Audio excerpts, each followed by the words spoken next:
this. In its third week, the shutdown of about a quarter of the federal government is the second longest since the mid-1970s. Trump has said it could continue for months or even years. Many furloughed federal workers have turned to online fundraising outlets such as GoFundMe to help cover expenses. This has been FPP Radio News. Online at fppradio.com. Big tech news this week as Microsoft has unveiled its new generation Xbox One. Designers say the console's revolutionary new voice command feature makes it easier than ever for the Xbox to control its users. According to Microsoft spokesman Don Matrick, quote, "The Xbox One is programmed with a host of simple voice commands that you will respond to instantly. In addition to phrases like jump, shoot, and insert game disc, users will also understand more complicated instructions like download Call of Duty Update or come into the room and turn on Xbox." The Xbox One tells us what games to play, what music to listen to, what shows to watch. Watch TV. And with that simple command, I'm watching live TV. The new Xbox's high-tech sensors can also detect your expression and tell when you're looking away from the television. Andy, look back at the TV. Microsoft says the new Xbox can also command you using your smartphone or tablet. TechBuzz is raving, quote, "It's the immersive obedience experience we've been waiting for." This is the Onion News Network.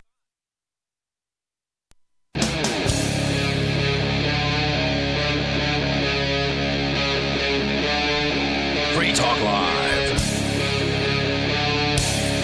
This is Free Talk Live. You can join us right here. The toll-free number for you is 855-450-FREE, like freedom. That's 855-450-3733. We also have the Discord on-air call-in line rooms over at discord.lrn.fm. Jump into any one of those, and you'll sound like you're sitting here in the studio with us. Tonight, it's Ian. And Chris. And Darryl. Darryl, you wanted to start out with a follow-up story. It wasn't, I don't know, more than a few months ago, I don't think, that we had the news about Chicago, where they had this old tax called the amusement tax. Yes, and it's actually all of Cook County, as I understand it. Is there much outside of Chicago that's in Cook County? Or, I mean, I don't know much about that area.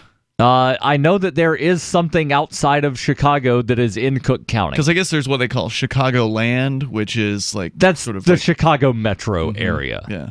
And that goes all the way to Gary, Indiana. Gotcha. So this is affecting that area, right?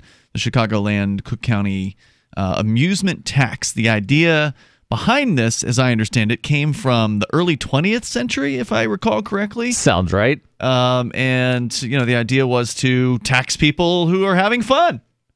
Which, of course, you know, the government doesn't like it when you have fun without their permission. Didn't they used to tax, like, everything? They'd go into your house once a year or something like that and, like, just...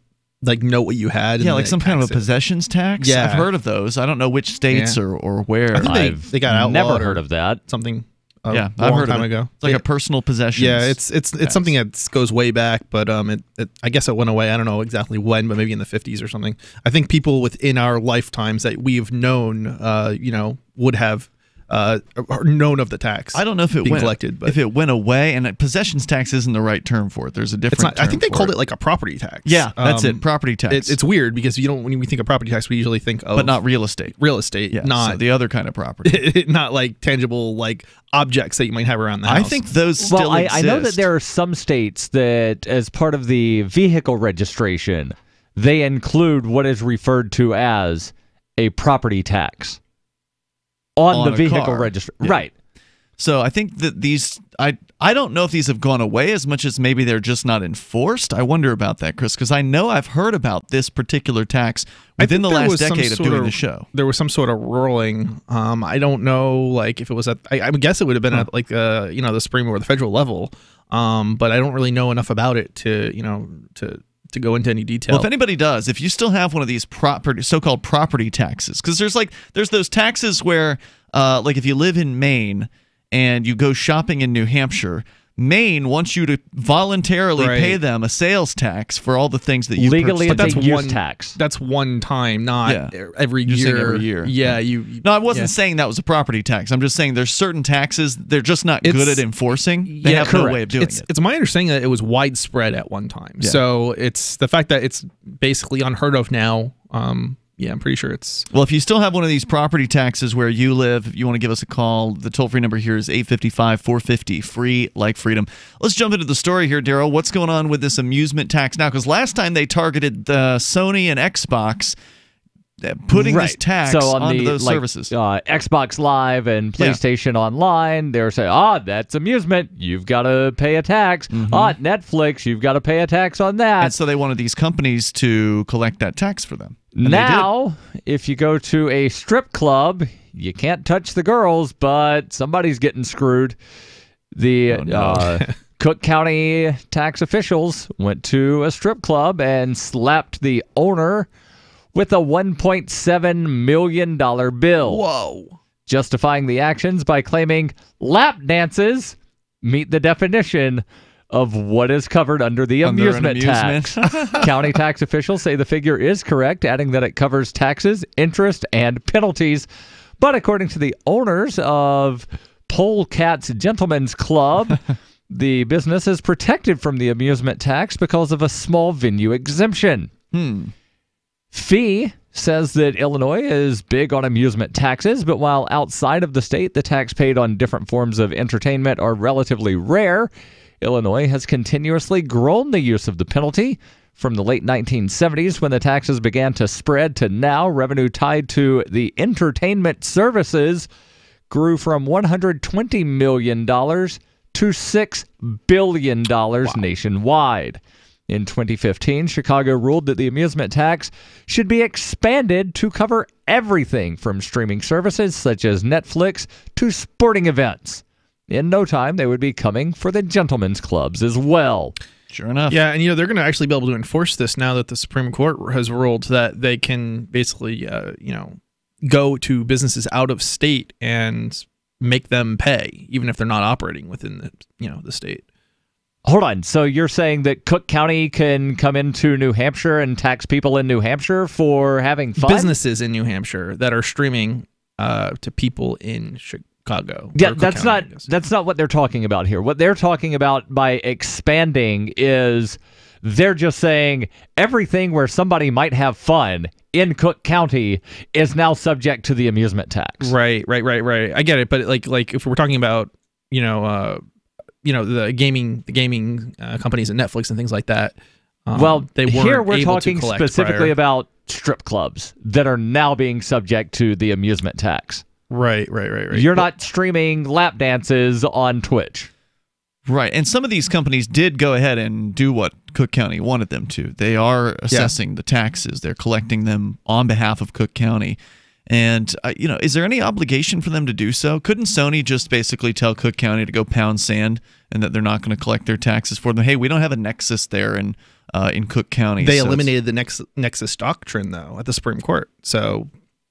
what now? They eliminated They eliminated that doctrine. In the South Dakota v. Wayfair decision that we talked about fairly extensively 6 months ago, the Supreme Court said, well, if you have a customer there, that is the nexus. Oh, wow. Yeah. Doesn't matter if you have a physical presence. And the FBI... And that was the Supreme Court of the U.S.? Yes. Oh, wow. That's why there's like three... He was in that seat right there. He just doesn't remember it. I don't retain all the details. Yeah, that's why there's like three pieces of legislation in the New Hampshire legislature about foreign governments being able to assess taxes on New Hampshire businesses. Yep. Foreign governments meaning any government that's not the state of New Hampshire. So if the Supreme Court ruled that they can force a company to collect taxes for outside of whatever particular jurisdiction, how is New Hampshire going to be able to override that? It's going to be an attempt at nullification, which is going to be very interesting to see how that plays out. Presuming the Democrats, who are now in charge in New Hampshire, actually move ahead with this. I mean, it's going to be interesting. It's interesting. I think it's an interesting case because there's still jurisdiction, and the other states don't have jurisdiction here to enforce it. So, I think that's the federal government would enforce it on their behalf. Not necessarily. All the Supreme Court did was say this past Supreme Court ruling is no longer valid. So they nullified the ruling. So it's not that they enabled an enforcement mechanism. There's still no enforcement mechanism. Yeah. The Supreme Court didn't say the feds are going to enforce state tax laws. What they said was that the nexus requirement is basically waived for the purposes of state sales tax laws.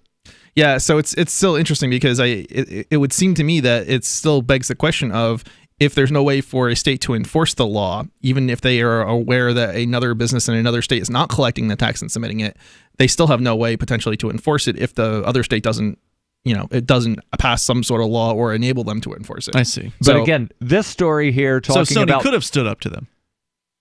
Maybe, in theory, but the thing is, Sony wants to be able to have customers in Cook County, Illinois, because there's a bunch of people that live there. How would Cook County prohibit its customers from being in Cook County? I mean, Sony is just running an online service. These people are connecting to it. They're putting in their credit card information, and Sony's processing their credit card. There's all kinds of ways they come that down on the people banks? can do. They could have the ISPs do some kind of blocking of don't allow anybody to access this network. I think they would get a judgment in the state, and then the judgment would have to be enforced by the other state. So theoretically, if the other state doesn't, enforce the judgment, Sony's not a state. Yeah, I mean, if Illinois judges in favor of Cook County, I guess they would. There are agreements between states to enforce judgments from other states. So, all right, 855 450 free. More about the taxing, more lap about dances the amusement tax. Yes. On the way here in moments. This is Free Talk Live. Do you operate a retail business and are looking for a solution for point-of-sale cryptocurrency acceptance? It's never been easier thanks to AnyPay.Global. There's no paperwork or approval process to open an account. If you already have a tablet at your cash register, you're almost done. Just sign up at AnyPay.Global. Drop your personal crypto wallet addresses in our setup page, and then load our app. That's it. You're accepting cryptocurrency like Bitcoin and Dash at your store. Get started now at AnyPay.Global. That's AnyPay.Global. Bitcoin.com is delighted to announce their latest partnership with the gift card specialists at eGifter. With many of the world's leading brands on their roster, it is now easier than ever to get the gift cards of your favorite brands with Bitcoin Cash. To get started, just follow these simple steps. Visit giftcards.bitcoin.com, pick the gift card you want, follow the instructions on your screen, and make your payment using your Bitcoin Cash wallet. Sit tight and your gift card will be delivered to you as soon as it's ready. That's giftcards.bitcoin.com. There are basically two types of advertising, direct response and branding. Radio's great for direct response with its low cost to listener ratio, but audio can't be beat for branding, which is a longer-term endeavor. You want to be the first thing that someone thinks of when they think about your product or service. If you have a local business that you want kept top of mind in your community, call the station. If you need national reach, Free Talk Live's got around 200 radio stations, millions of monthly listening sessions, can suit all budgets, and if we don't think we're right for you, we'll tell you. Email me, mark@freetalklive.com. Smart Cash is a peer-to-peer digital currency that is fast, secure, and easy to use. Smart Cash is building a foundation that can support daily transactions for people everywhere. One feature that sets Smart Cash apart is the Smart Hive governance model and how the community can vote to fund the best projects with block rewards stored in the Smart Hive project treasury. Unlike other cryptocurrencies with voting systems, Smart Cash allows everyone to participate. One smart equals one vote. Learn more at smartcash.cc. Hi, I'm Derek J. To me, an activist's calling is to actively work to advance a cause. The cause for which I work is personal freedom. I believe my life is best when I engage in voluntary interactions and self-government. I reject the idea that anyone else has a higher claim to my life or my body than I do. I see people who call themselves the government as a threat to my personal freedom. I realize you may feel differently, but my relationship with the people who call themselves the government is completely involuntary. If Starbucks used some of its money to drop bombs, I wouldn't shop there. So why would I support the American empire? The empire does not require my consent. Derek J's Victimless Crime Spree. Watch it for free and order the Director's Cut DVD at victimlesscrimespree.com. That's victimlesscrimespree.com.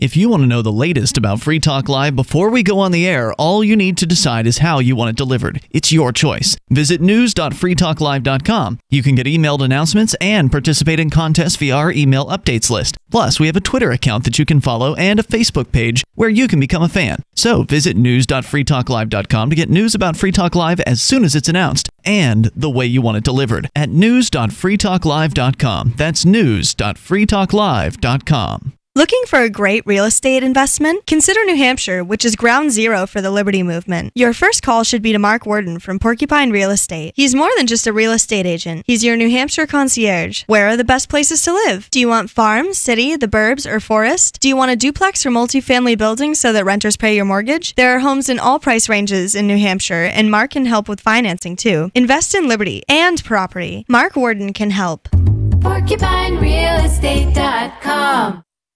Now you can follow LRN.FM on the decentralized Mastodon social media platform at toot.lrn.fm, toot.lrn.fm.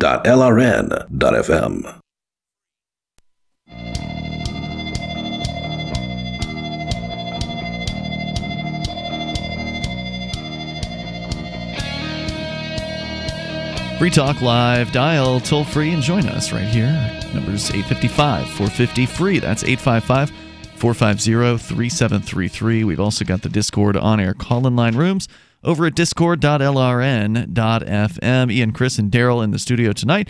And I do want to make sure you know about AnyPay. If you've got a retail establishment, you're looking to accept cryptocurrency in real life, well, AnyPay makes it easy. Just yesterday, we went to, Mark went to, and I went with him, went to the salon here in town that takes cryptocurrency, and he had his hair dyed what was purportedly blue but looks more green. Blue. It's green. But it still looks great. And he had that done because of a charity that we were raising money for some orphanage kids in Uganda. Anyway, that happened, and we paid with cryptocurrency via the AnyPay app. Nice. And it was very fast and super easy. And I had bought lunch for Mark on that particular day from a local food truck. Nice. I've still not eaten at that food truck. Which also uses the AnyPay app. It's got good food. Yep. And then that same night, I went to a local bar here in town. Yep. You were there last night. For that. Did you buy anything yesterday that you did not use crypto on? No, I think I used crypto for every purchase I made yesterday, as a matter of fact, via the AnyPay app. So it's very, very nice, very easy to use. AnyPay.global is where you can go to get set up. If you are, if you've got a tablet, for instance, already at your point of sale, then you're pretty much halfway done. You just go and create your username and password, and then put your cryptocurrency wallet addresses in the settings page over at AnyPay.global, and then load the app up on your device at your checkout. And that's it. You're accepting cryptocurrency like Bitcoin or Dash or Zcash or Zen. Go to AnyPay.global to get started. It's super easy. As we continue here, I did find an example of the personal property tax, which I know we discussed within the last decade on Free Talk Live, and I think it was under the auspices of business property taxes. But yet here in Alachua County, Florida, they apparently still have it. And even though it's assessed on furniture, fixtures, and equipment located in business or rental properties, so it's basically a business property tax that's non-real estate. They're still calling it a, quote, tangible personal property tax. So maybe at one time it was taxed against, like you were saying, maybe it was taxed against all things that all humans owned, and they kind of changed it to just being business, but they never changed the name of it. Maybe. Jackie sent me a message just now that says in Virginia, it's charged on cars and all sorts of business tools and equipment. Like mechanics have to pay annual personal property taxes on their tools. Right. Wow. I think this is not uncommon for businesses in a number of states. And then legaldictionary.net, they have a list here of some of the things that are included in personal property taxes across the country. Motor vehicles, boats, trailers, mobile homes, aircraft, farm equipment and farm machinery, supplies not included in inventory, movable machinery, equipment and tools, office furnishings and equipment, store furnishings, equipment and displays, libraries including physical and electronic media, manuals, books, CDs, tapes, and videos. Wow. Items not subject to personal property taxes, intangible personal property, such as shares of stocks, It says bones, but I think they mean bonds. Notes, money and interest, business records, patents, trademarks, computer software, designs, and surveys. Bitcoin would not be included then. Animals not subject to a personal property tax. Now they can hit you with some animal registration fees. Oh yeah, they'll get you every way they can. And then they also mention personal use items. So things that are used around the house, such as like tampon. Well, they say household furnishings, clothing, tools, and equipment. So like the stove in your house, your microwave, your kitchen utensils. Not subject to this, and this but is if you've got this is an overview, so it's not specific to one state or another. Right, but if you've got like a John Deere tractor, they're gonna hit you. They're gonna hit you. Wait, this is at the federal level? No, he was just reading a general statement about from Legal Dictionary. Okay, understood. So sort of taking under consideration all the different states, because there's going to be different rules in different places. Right. Tom is on the line. He's in New Hampshire, and Tom, you're on Free Talk Live with Ian, Chris, and Darryl. I remember when I was young, and whenever the postage rates would go up, there'd be news stories about it and how much it's going up and when it's going to be effective. But nowadays, with the forever stamps, it seems like it's less important. And you go into the post office, they don't put up signs warning people to get the postage stamps, that the postage rates are going to be going up, because they figure everybody's got the forever stamps, and it doesn't make any difference. And I guess they don't want people stocking up at the lower price. Sure. Just before the deadline. And I was just thinking, wouldn't it be a dirty trick if some blabbermouth would call up Free Talk Live and go on the air and warn everybody that as of Sunday, January the 27th, the cost of those forever stamps is going from 50 cents each to 55 cents each. Really? Because they just raised it from 47 cents to 50 cents, didn't they? Like 2 years ago. I feel like they're always raising it. And you know what else is, when they did that, by the way, they didn't tell me, and I was using discount postage, which, by the way, what's more disturbing is that it's 5 cents more if you're using stamps that you can buy with cash without letting the banks keep track of all your transactions, than if you're using a postage meter, which helps the government keep track and monitor everything you're doing. And so that is somewhat disturbing. Also, all these stamps that collectors bought up years ago, and they're hoarding them and they're sacrificing them. You key in discount postage into a search engine or a auction website, you can get them for like 2/3 of their face value nowadays. And I was using those. Really? I sent out a mailing one time. Nobody told me that the postage rates were going up, and I got some of them back with a note, and the rest of them, I guess, got delivered. This was like a couple months after the rates went up, but they didn't tell me. Wait. So they sent you them back? I'm confused. What happened? They sent some letters. They sent some of the letters with the lower rate, the earlier rate. They sent them back to me. If you don't have enough I thought they postage, were forever stamps. No, he said he bought some of the old collector stamps. Like if you put 2 25-cent stamps from back when it cost 25 cents to mail a letter. Yeah. Or a 20-cent stamp and a 25-cent stamp is 45 cents. I forget how much it was. Right. So if you don't have enough postage, something will get delivered. Most of the time, something will get delivered back to you for insufficient postage.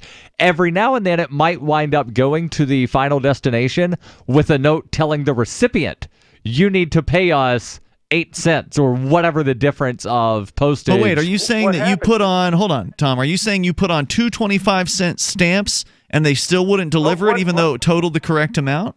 No, he paid less. I put on the old correct amount and whatever 47 cents. And then I mailed them. I mailed all these letters out, and most of them got delivered, but I guess they wanted to at least notify me that, oh, by the way, the rates have gone up. So they sent one small bundle of them back with a note saying that the rates have gone up and that each one had to have 2 cents more of postage on Gotcha. it. But the other thing, don't forget that you can still save a lot of money. So they spent like $20 in moving letters around just to tell you needed to give them another 5 cents. Yes. Thanks, exactly Tom, for the call tonight. I appreciate it. The toll-free number, 855-450 free. So good heads up there, though, that January 27th rates going up to 55 cents for a first-class stamp.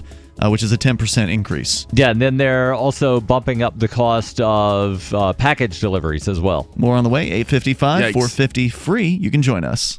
Most of you know that heart disease is the #1 silent killer in the U.S. What if I told you for just $54.95 a month you could fight against heart disease naturally? At Heart and Body Extract, we've been helping thousands of people get back to a healthier heart. Don't just take my word for it. Check out all of the success stories at hbextract.com, or to order, call 866-295-5305. That's 866-295-5305. hbextract.com. Don't risk it when you can take charge of it. At WolfHillAmmo.com, we love shotguns. We offer the best specialty shotgun ammo on the market, including our defensive combo packs for home and retreat. Our less lethal combo is good for animal control, the 4-legged kind and 2-legged, when lethal force is necessary. Reach for our Stop 'em, Drop 'em, or our home defense combos. These 5-round packs include different heavy hitters to protect your loved ones. Visit WolfHillAmmo.com to see our great prices on these combo packs and other specialty shotgun ammo rounds. WolfHillAmmo.com. On Free Talk Live, we're bringing people to the ideas of liberty every day. From wrestling superstars like Glenn Jacobs. You guys really are having an impact, I believe. Like I said, a lot of where I am now is due to listening to Free Talk Live. You changed my mind on some very important issues years ago. To random people tuning in on the radio.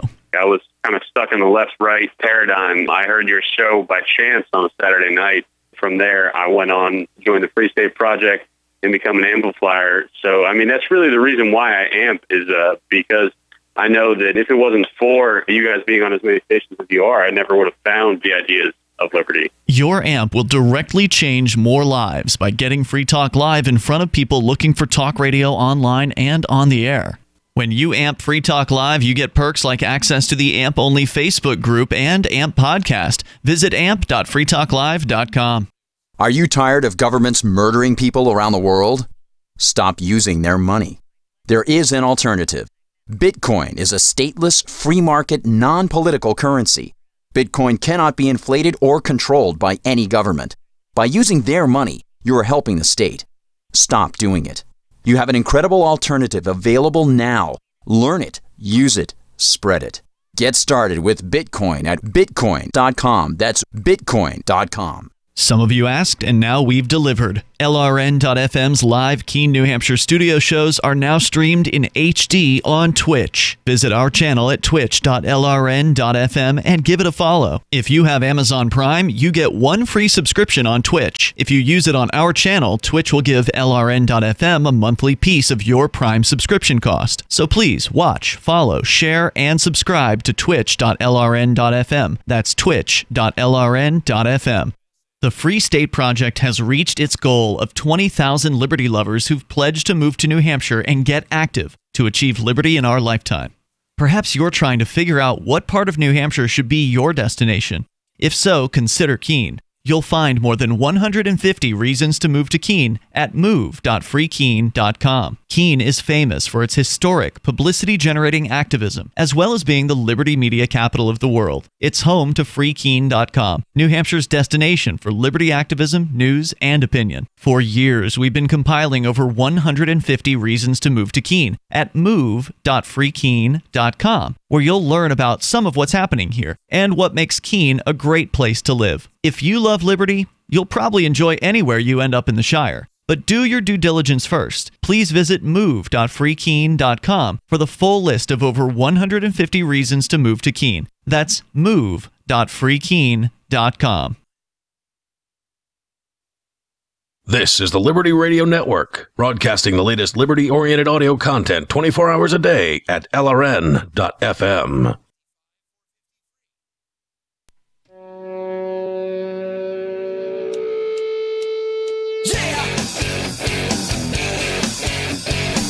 It's Free Talk Live. You can dial toll-free right here. Take control of the airwaves and bring up whatever you want. Our number is 855-450-FREE. It's 855-450-3733. We've also got the Discord on-air call-in line rooms over at discord.lrn.fm. Bitcoin.com, your premier source for everything Bitcoin-related. They can help you choose a Bitcoin wallet, buy some of your first Bitcoin, and show you where you can spend Bitcoin, if that's what you'd like to do with it. You can also read the latest news headlines and engage with the community on their Bitcoin forum. Go to Bitcoin.com to get started, and take their Bitcoin.com Academy as well if you're brand new to cryptocurrency. It's a great introduction to some of the basic, most important concepts. Once again, that's Bitcoin.com.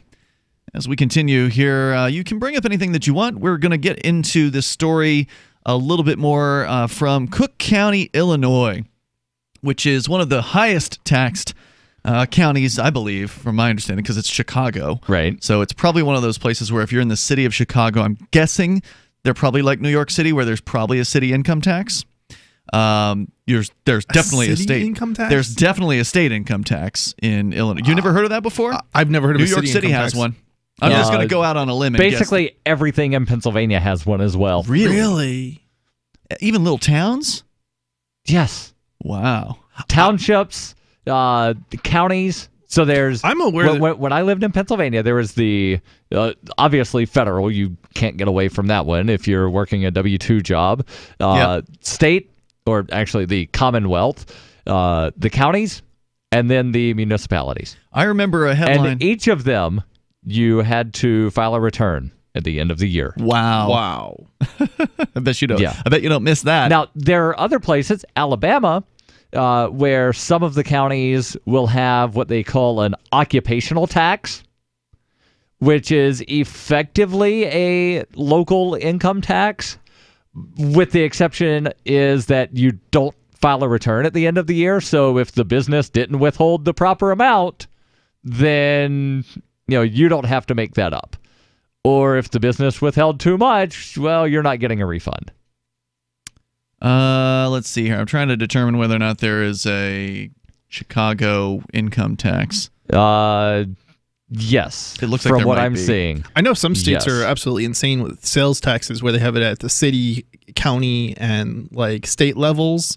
But I've never heard of it for income tax at the city or county level. According to, actually, you know what? At least this list doesn't show. It may be incomplete. There's a list here over at thebalance.com, U.S. cities that levy income taxes. So found something where somebody asked, does Chicago have a city income tax? The city of Chicago does not impose an income tax on residents or workers in Chicago. Mm-hmm. All residents of the state are subject to state and federal taxes. That's correct. And by the way, the Illinois income tax, I remember years ago there was stories about how they raised it by like 60% or something like that. So whoa, it was it was only like 1% or something like that. Or Illinois a couple percent, is terrible when it comes to taxes. It's one of the worst. Yeah, they've got. I know they've got city, state, and parish sales taxes, and then they have like all sorts of complicated.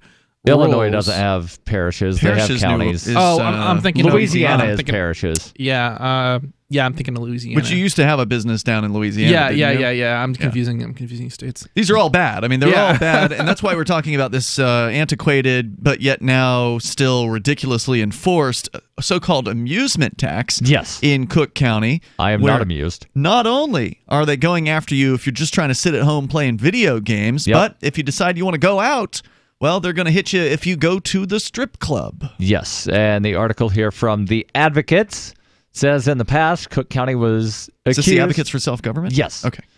Cook County was accused of illegally taxing strip clubs, and over a decade ago, the First District Appeals Court in Chicago ruled officials could not tax nude dancing as the tax was... or rather, as the tax as written constituted, quote, content-based regulations on speech. But since then, lawmakers have tweaked the language, making amusement a broad enough term that even dancing is fair game. I mean, isn't there a law against overly broad legislation too? No, I don't think Probably not. No. As the owners of the club try to if get there rid were, of the... hold on. If there were a law against it, who would enforce it? Well, the courts. I thought it was the courts that had some. I don't know. I don't know if it's a law, a written law, or if it's like, it's how things work. I don't know. I think they've ruled certain pieces of legislation or well, too broad. you can't write a piece of legislation that says it's illegal to do anything a cop doesn't like, But it's legal to write something so broad as to where everything fits the definition of amusement. Or disorderly conduct in the case of right. So disorderly conduct. Yeah, that was narrowed down. Is very broad. It's still very broad. Yeah, even after it was narrowed, it's still very broad. Yeah, that one I'm aware of. Which is essentially everything a cop doesn't like, without actually saying everything a cop doesn't like. Well, right. So this isn't broad by the what a court might look at. The court would say, well, this is taxing amusements, and therefore it's specific to all amusements. Yes. Yeah, but how would you determine what an amusement is? Anything that could amuse. You know it when you that's see everything. it. Right. Yes. Yes, it is everything. That's kind of the point. Anything that could amuse and that you likely have to pay for, because if it was a free amusement, then they probably wouldn't be able to get away with putting a tax on it, but who knows? I mean, if it's a percentage and it's free, then zero, or 10% of zero is still zero. As the owners of the club try to get rid of the tax by claiming an exemption, other businesses over the years have also tried to use any potential loophole to avoid paying similar taxes. And for as long as these taxes stay on the book, expect to see more businesses doing all in their power to avoid them. Unfortunately, nothing matters when it comes to taxation. Governments will tax anything, whether it's work or play, just to sustain their status.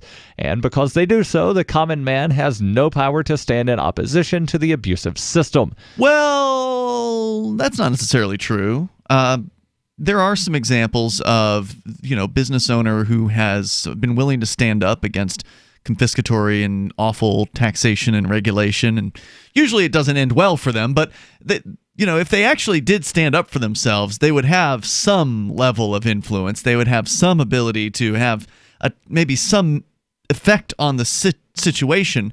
Certainly, if you could get more than one business to do it, that's always the trick. It's always just this one brave businessman who's like willing to stand up. I remember years ago we had one of them on. Kerry Ellison was his name. It's on our guest page at guest.freetalklive.com. He was the owner of the Black Hawk Saloon in West Virginia, in Charleston, where we've got a radio affiliate. And they passed that county passed a smoking ban, and he was like, "Nope, I'm not going to enforce this smoking ban in my bar," and made all kinds of headlines as a result of that. And I think he ended up settling somehow in court, or agreeing to go ahead and follow the ordinance. But he made a big stink for quite a long time, and it brought him a lot of extra publicity to his bar, because every smoker was like, "Hell yeah, we're going to the Black Hawk," And unfortunately, it's just, he didn't have the money for protracted legal battles like the city does. So it tends to be a losing battle. But I think that's the point that they're making. Yeah. Is, the state has basically unlimited resources, where your average person, they can just keep stealing. They're going bankrupt at some point. Right, because their business is probably shut down. Says again, the common man has no power to stand in opposition to this abusive system. After all, only the state has a monopoly on the use of force to achieve its means.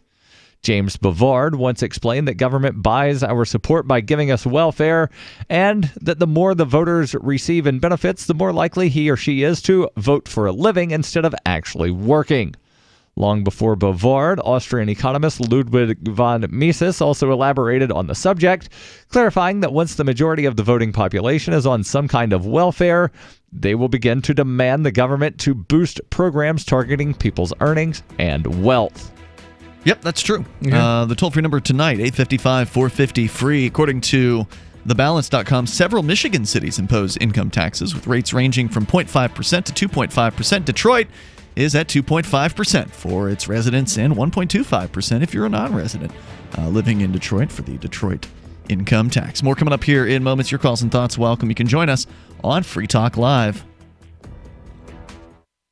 Bitcoin.com is delighted to announce their latest partnership with the gift card specialists at eGifter. With many of the world's leading brands on their roster, it is now easier than ever to get the gift cards of your favorite brands with Bitcoin Cash. To get started, just follow these simple steps. Visit giftcards.bitcoin.com, pick the gift card you want, follow the instructions on your screen, and make your payment using your Bitcoin Cash wallet. Sit tight and your gift card will be delivered to you as soon as it's ready. That's giftcards.bitcoin.com. You want to know the 37 items you must have to survive a crisis? Then I've got some good news for you. Former CIA officer and New York Times best-selling author Jason Hansen is now giving listeners a free copy of his book, The Escape Bag Blueprint, 37 Items You Must Have to Survive a Crisis. You can claim your copy at freeescapebook.com. Don't delay. Jason reveals the guns, knives, flashlights, and water filters that could save your life in an economic collapse or grid-down event. Get your free book today, freeescapebook.com. freeescapebook.com. It's been said, any society is only 3 missed meals away from chaos. Those times may be near. Think about it. Our country faces multiple terrorist threats and aggressions from Russia and North Korea. Social unrest and violent marches yet again may lead to looting of stores and city shutdowns. And our crumbling infrastructure leaves our power grid vulnerable to long-term outages from a single cyber attack. When the chaos from any one of these threats arises, the government knows it can't provide during a widespread national emergency. That's why you need your own plan for self-reliance. That's where My Patriot Supply comes in. Get a 4-week survival food supply for only $99. That includes breakfast, lunches, and dinners. Order online at preparewithgcn.com. $99 for 4 weeks of survival food that tastes like homemade cooking and lasts up to 25 years. From My Patriot Supply. Get your kits today at preparewithgcn.com. Free shipping is included. Preparewithgcn.com. This is Michael Dean from the Freedom Fiends. I've run websites since 1996 and have used over a dozen web hosts in that time. AgristHosting.com is the only one that hasn't broken my heart. Agrist Hosting's uptime and service is stellar, and their DDoS mitigation is the best I've seen. That's important because if you tell the truth in this world, you'll ruffle feathers. And some people will try dirty tricks to silence your voice. No matter what the haters hit us with, Agrist Hosting keeps our websites online. If you have a mission-critical commercial presence or a world-changing activism site, you cannot tolerate any skullduggery. So go with agristhosting.com. Have a WordPress or blog site, but you're not satisfied with performance or uptime? Or just want raw hosting? Want to pay with Bitcoin? Agrist Hosting specializes in high-performance hosting with personalized service. Go to agristhosting.com and click on the button that says Get Hosted. That's agristhosting.com.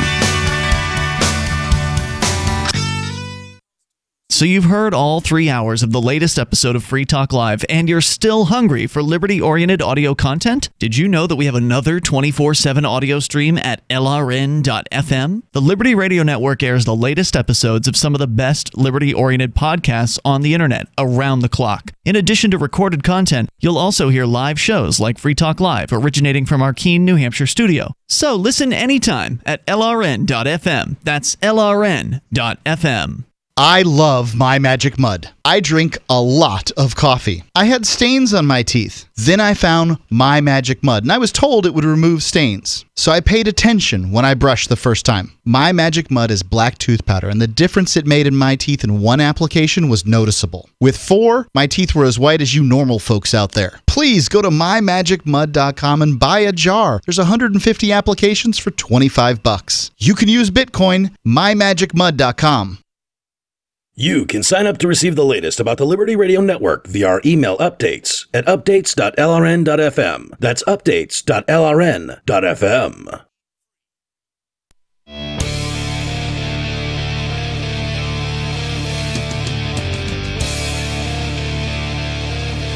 It's Free Talk Live. Dial in toll free and take control of the airwaves here. Our number is 855-450, free like freedom. That's 855-450-3733. Looks like your home city of Birmingham in Alabama has a city income tax, Darryl, of 1%. Yeah, and like I said, when I lived there, I thought it was legally referred to as an occupational tax. Maybe. Because an income tax would require the filing of forms, etc. So what do you have to do to pay that in Birmingham? The businesses withhold it, and if they don't withhold the proper amount, you don't have to make up the difference. Gotcha.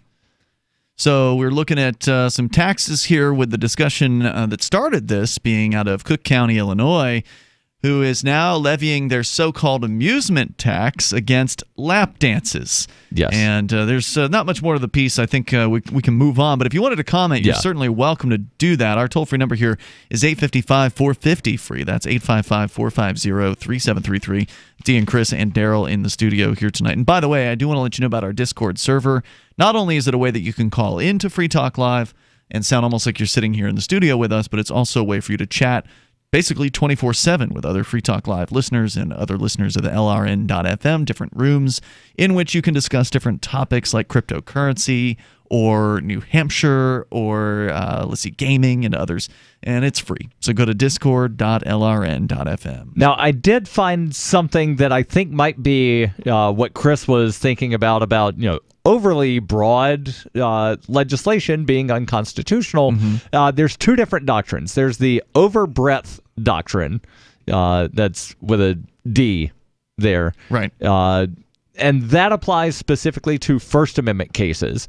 But they say that it's closely related to the vagueness doctrine, or the void of vagueness, which comes out of a Supreme Court ruling in the 1971 case of Coates v. Cincinnati, where there was a very vague passage of something about 3 or more persons assembling on sidewalks and possibly annoying passerbys, etc. The court determined that it is unconstitutionally vague because it subjects the exercise of the right of assembly to an unascertainable standard, and unconstitutionally broad because it authorizes the punishment of constitutionally protected conduct. Yep. So if nobody can understand, the layperson, the average man, if you will, if they can't understand what this thing says, then it's unconstitutional. Well, I don't think the average man can understand any laws. Yeah, it seems like it's... That's not going to get a law thrown out. If that applies to everything, like most laws are like not be valid. Good. Yeah, you're pretty good at reading the law, Darryl, and I'm okay at it. But man, I have a tough time, and I'm not a stupid man. It's hard to follow the law. There are some that are very poorly written. No, they're just written that way because they're written in legalese. They're in legalese most of the time. So you have to always be checking the definitions of the words that you're reading, because the word person might not actually mean a human being. It might actually also mean a file folder with pieces of paper in it called a corporation. Right. So there's what's referred to as a natural person, and then there is a legal person. Right. A natural person is flesh and blood. Right, but your average person's not going to know that. Terms. They're not going to understand that. They don't use those terms. They use the term person. No, and then there are some statutes where they do say, sometimes, if a natural person, the punishment is X. But sometimes, it's still but not irrelevant. Always. The average person on the street is not going to understand that if they try to read the legislation. Yeah, I can't, if you did one of those man on the street interviews of people and gave them even one of the most simple 1-paragraph, 2-paragraph laws or something like that, I bet you they would just be like, whatever you're paying me ain't worth it. I'm out of here. Yeah. And I don't understand this. What is this gobbledygook? And if you look at laws that use the term person, a lot of them just use the term person. Then you have to go and read the definitions section to see how they've defined the term person. Does it include a natural person? Does it include this, entity, this fictitious entity known as a corporation? And sometimes it's all of the above. Sometimes it's not even defined. So sometimes it's not. That's like true. You don't really know what it means, because then you have to sort of rely on Black's Law Dictionary or these old school dictionaries where they have sort of a default legal term for person. Right. Some states, New Hampshire being one of them, is if you don't define the term in the statute somewhere, then you default to the common meaning of the word. Really? That's actually in New Hampshire statutes? Yes. It's common meaning? That was brought up during a legislative committee hearing yesterday before the election law committee. I wonder what happens when the common understanding of the word changes. Because language changes over time. Yeah, who decides? Which dictionary do they go to? How do they determine that?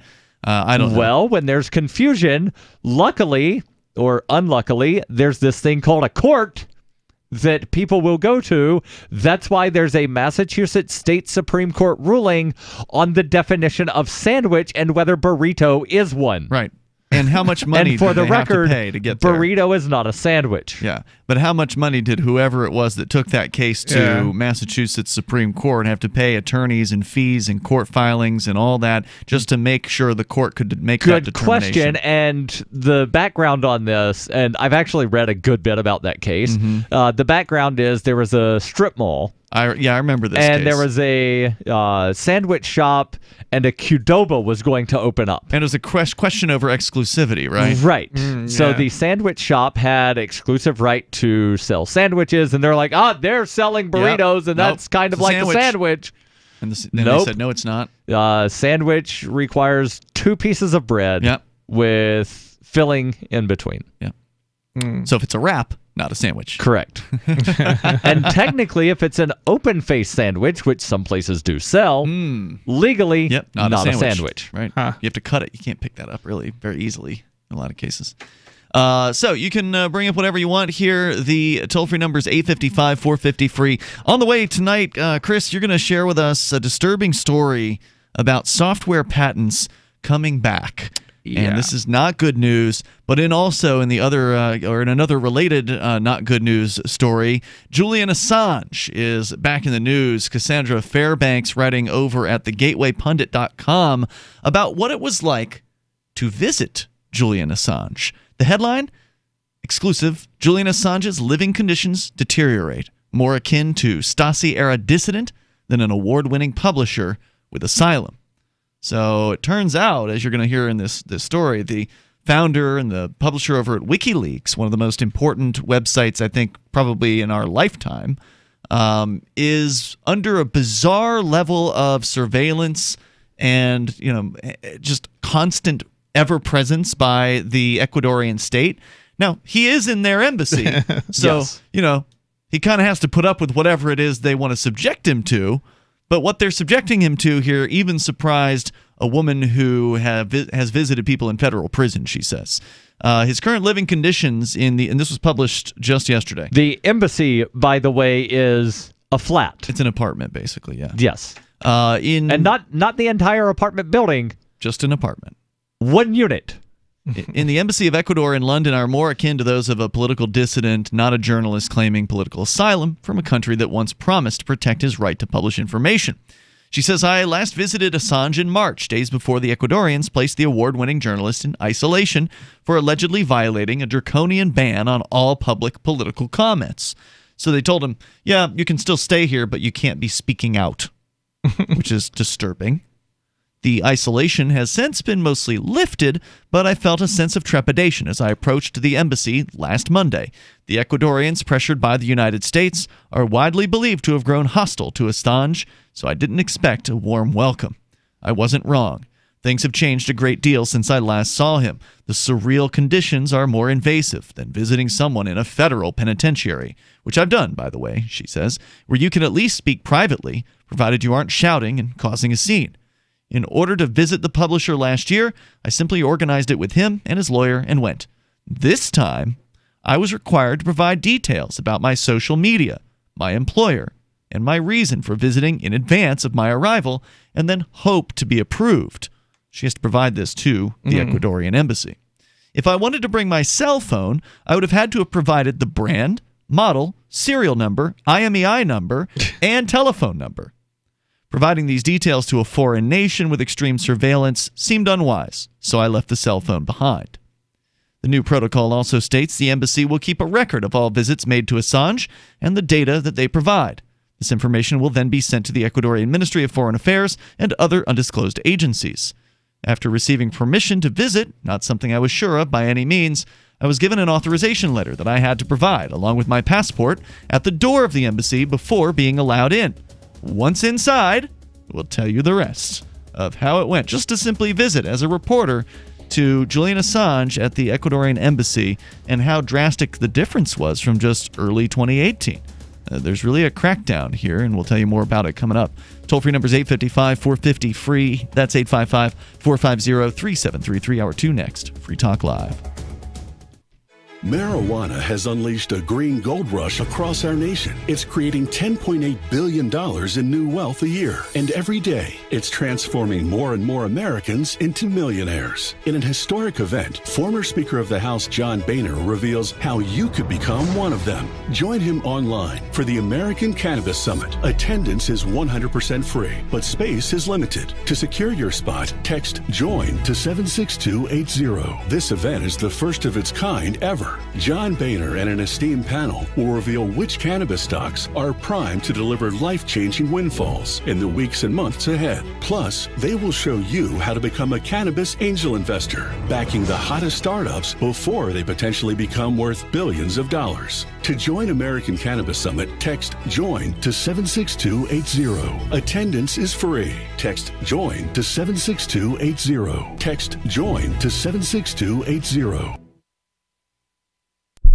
So you've signed the Shire Society Declaration and are planning your move to New Hampshire to be around more liberty-oriented people. Next, sign up for the Shire Society Forum at forum.shiresociety.com. There are a bunch of people there who are already in the Shire, and they want to meet you. If you're already in the Shire physically, you should also come by the forums. Remember, not everyone uses Facebook. New people are signing up for the Shire Society Forum every month, so drop in and say hello at forum.shiresociety.com. LRN.FM is proud to announce our official listening apps for Android and iOS devices. Now you can easily tune into our streams anywhere, anytime on your smartphone or tablet. Just visit apps.lrn.fm or search for LRN.FM in the Android or Apple app stores. Please download, rate us 5 stars, then share the link on your social media and let your friends and family know how you're listening to LRN.FM. Download it now, free at apps.lrn.fm. You're listening to the live edition of Free Talk Live. Hour number 2 is next after the news here on the Liberty Radio Network at LRN.FM. From Keene in the Shire, the Liberty Media capital of the world, this is Darryl W. Perry, host of FPP Radio News for Friday, January 11th, 2019. Silver is trading at $15.69 per ounce. Gold is valued at $1,293 per ounce. Smart cash is trading at 1.28 cents, and the average price of Bitcoin is $3,651. Antiwar.com reports Pentagon officials say that their existing plans to withdraw all U.S. troops from Syria are continuing to be advanced, in keeping with a White House directive from December. They added that there has been no change since then. Officials seem particularly to want to stress this after John Bolton's statements over the weekend suggesting that the pullout was conditional on a series of goals. One defense official was quoted as saying, "We don't take orders from Bolton," which isn't to say that they're not adapting at all, despite the claims that there is no change. Officials are reportedly prioritizing staging equipment for the withdrawal right now instead of removing anybody, perhaps anticipating a future change. The Pentagon was said to be opposed to withdrawing U.S. troops from Syria since the December announcement. The exact timeline is not clear, but most reports suggest the withdrawal will happen within the next 4 months. Smart Cash is a peer-to-peer digital currency that is fast, secure, and easy to use. Smart Cash is building a foundation that can support daily transactions for people everywhere. One feature that sets Smart Cash apart is the Smart Hive governance model and how the community can vote to fund the best projects with block rewards stored in the Smart Hive project treasury. Unlike other cryptocurrencies with voting systems, Smart Cash allows everyone to participate. One smart equals one vote. Learn more at smartcash.cc. UPI reports President Donald Trump's former personal lawyer, Michael Cohen, is scheduled to testify before the House Oversight Committee in connection to hush payments he made to an adult film star who said she had an affair with the president. Committee Chairman Representative Elijah Cummings said Cohen voluntarily agreed to appear before the panel on February 7th. It will be the committee's first hearing since Democrats took over as a majority in the House. Cummings said in a statement announcing the committee's upcoming schedule, last November, the American people voted overwhelmingly for Congress to do 2 things: address the core issues that affect their daily lives, and fulfill our constitutional responsibility to serve as an independent check and balance on the executive branch by restoring accountability and transparency. The statement added, "This additional set of hearings will serve both goals by launching our broad review of the skyrocketing prices of prescription drugs, hearing directly from President Trump's longtime personal attorney, and focusing on sweeping legislative reforms to strengthen our democracy and anti-corruption legislation, H.R. 1. The Oversight Committee said Greg Cummings' recent letters to the White House and the Trump Organization seeking documents related to payments Cohen made to silence women who said they had affairs with Trump prior to the 2016 election. In 2115 New England, there are no borders, no states, and no regulations, yet never has a more peaceful and prosperous place existed. But Mr. Drake's security company has seen better days. Faced with the prospect of waning power, Mr. Drake intends to replace the anarchy of New England with a government. But at what cost? Will anybody care? And can anyone stop him? Anarchy in New England by Joe Jarvis is available from Amazon.com and all major bookstores. Reuters reports hundreds of furloughed federal employees chanting, "We want our pay," marched on the White House on Thursday, the 20th day of a partial government shutdown over U.S. President Donald Trump's demand for border wall funding. Protesters shouted, "Stop the shutdown," in the bitter cold at the union-organized demonstration that started at the AFL-CIO headquarters and ended in front of 1600 Pennsylvania Avenue, where they hoisted signs reading, "Trump, end the shutdown," and "Not a strike, we want to work." Some 800,000 federal government employees have been ordered to stay home or work without pay during the shutdown, brought on by a standoff between Trump and Democrats in Congress over Trump's demands for $5.7 billion to build a wall on the southern border with Mexico. Trump, in a 2016 presidential campaign promise, reportedly vowed that Mexico would pay for the wall, but he said he will not sign any bill to reopen the government that does not provide funding for the wall. Elaine Suriano, a furloughed scientist with the Environmental Protection Agency, said she would have to dip into her retirement savings if the shutdown continues and robbed her of yet another paycheck. Suriano said, "It's just clear that this administration doesn't understand normal people in real life, or they wouldn't do this." In its third week, the shutdown of about a quarter of the federal government is the second longest since the mid-1970s. Trump has said it could continue for months or even years. Many furloughed federal workers have turned to online fundraising outlets such as GoFundMe to help cover expenses. This has been FPP Radio News, online at fppradio.com. This is The Onion Week in Review. In light of reports this week of a Russian crime ring stealing 1.2 billion username and password combinations from internet users, experts from top security firms across the country reportedly advised Americans to refrain from clicking on anything at all. The nation's top security specialists warned individuals to actively avoid any scrolling or swiping on the internet, and further urged Americans, as an added precaution, to steer clear of buttons, keyboards, and computer screens altogether. In other news, an employer botches a job interview. A date's flaws are coming at a woman faster than she can rationalize them, and a going out of business sign thanks a neighborhood for 3 months of no support whatsoever. Whether or not this video news summary eased the pain of your existence, you can now take solace in the fact that you're a few minutes closer to departing this meaningless world. For more, keep checking theonion.com. This is the Onion News Network.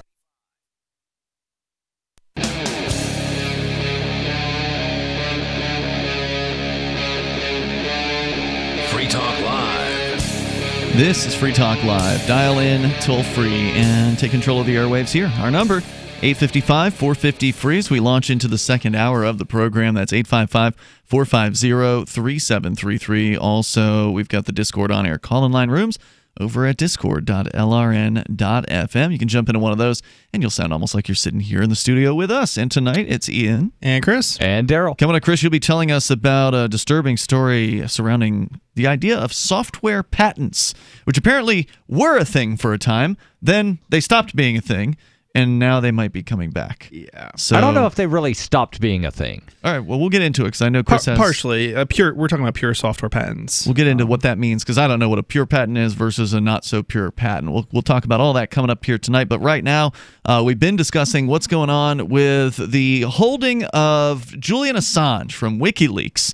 What's it like inside the Ecuadorian embassy? According to one journalist, it's gotten a lot worse for him ever since they cracked down on his ability to make public political statements. They now have him surrounded everywhere he goes, every moment, apparently with multiple cameras. And this means there's no such thing as a private meeting with Mr. Julian Assange at this point. We'll tell you more about what that was like, but first we go to the phones here. We got Ron on the line in New York. You're on Free Talk Live. Go ahead, Ron. Sorry, Ron, I had you muted. Try again. Hello. I got you now. Go ahead. Hi. So I was wondering, are you guys worried that the Libertarian Party may be going too much in the direction that the ACLU is going in? Because if you look at the ACLU, when the ACLU was founded in the early 1900s, they were very much about promoting civil liberties, and they were very much about defending free speech for everybody, even if somebody had a controversial opinion. But now you see the ACLU is kind of going in, how do I say this? It's going in more of a culturally liberal direction, and a lot of the ACLU is trying to. A lot of the decisions they've made have been to appease some of the more left-leaning people that follow them. And, like, for example, there's actually a leaked email from the ACLU that said that they were going to focus less on defending controversial opinions when it came to free speech because it didn't make their organization look good and it didn't help their brand. Do you I've heard about these claims regarding the National ACLU, and I don't disbelieve them. I think there's some truth to that. They seem to have taken a more leftward step ever since Trump got into office. They've been using Trump as a fundraising mechanism. Every letter, Darryl, I'm pretty sure you get them too. Yep. Because I've also seen this, leaked email thing, and while it's not something that I support, it's not as bad as what some of the clickbait people are trying to make it sound. Yeah, I kind of feel like they've already. So I've been getting ACLU emails for. I don't know how old am I? 20 years, and I'm 34. So, and I would have to say they've always done. They've always attacked essentially presidents and leaders and things like that. So I'm not sure it's so much Trump. Beyond that, Trump has done a lot of things that the ACLU wouldn't have supported under any other president. Well, Trump, has resulted ever since day one of Trump. The ACLU numbers of membership have gone up dramatically. It's been like a threefold increase in national, New Hampshire, you name which branch.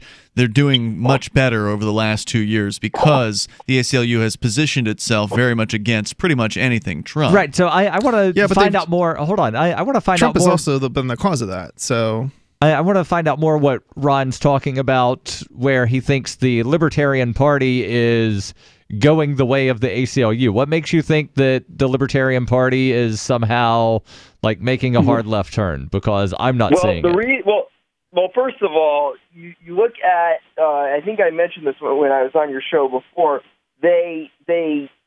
there was this one time when Trump was trying to break down on anti-discrimination laws, and what he was trying to do was he was trying to say, if you were transgender, you couldn't qualify for anti-discrimination laws, and essentially the Libertarian Party, they posted this official statement essentially taking that decision out of context and saying, no, Trump is just trying to get the government to redefine transgender and trying to stop, create laws that would stop people from identifying as transgender, which was not constitutionally possible. Presidents tend to try doing things that aren't constitutionally legal, so it wouldn't surprise me. Are you saying that because the Libertarian Party is a place where somebody who might consider themselves transgender is welcome is a bad thing? No. I'm not saying that at all. But what they did in this one scenario was they took that completely out of context, because what Trump was doing, and I don't like Trump at all, but what he was doing in this was he was trying to reduce anti-discrimination laws, which most libertarians are opposed. I think if you read the LP platform, it opposes that. But the libertarians would support allowing the marketplace to decide when it comes to how people are discriminating or not. But an executive order from a president would only apply to governments, and all people should be treated equally by government. Equally under the law, not equally of everybody runs the exact same time in a mile. That's not what I mean by equality. Stop trying to think that because people do. People intentionally want to misinterpret words because some people are just stupid. But when you have a president saying that we, the government, are going to treat certain people differently under the law. Can't do that. You can't do that. Yeah, and some of these, I think this is kind of a confusing conversation to have because a lot of these anti-hate laws are actually really bad laws, and libertarians should be against them. That's what I'm talking about.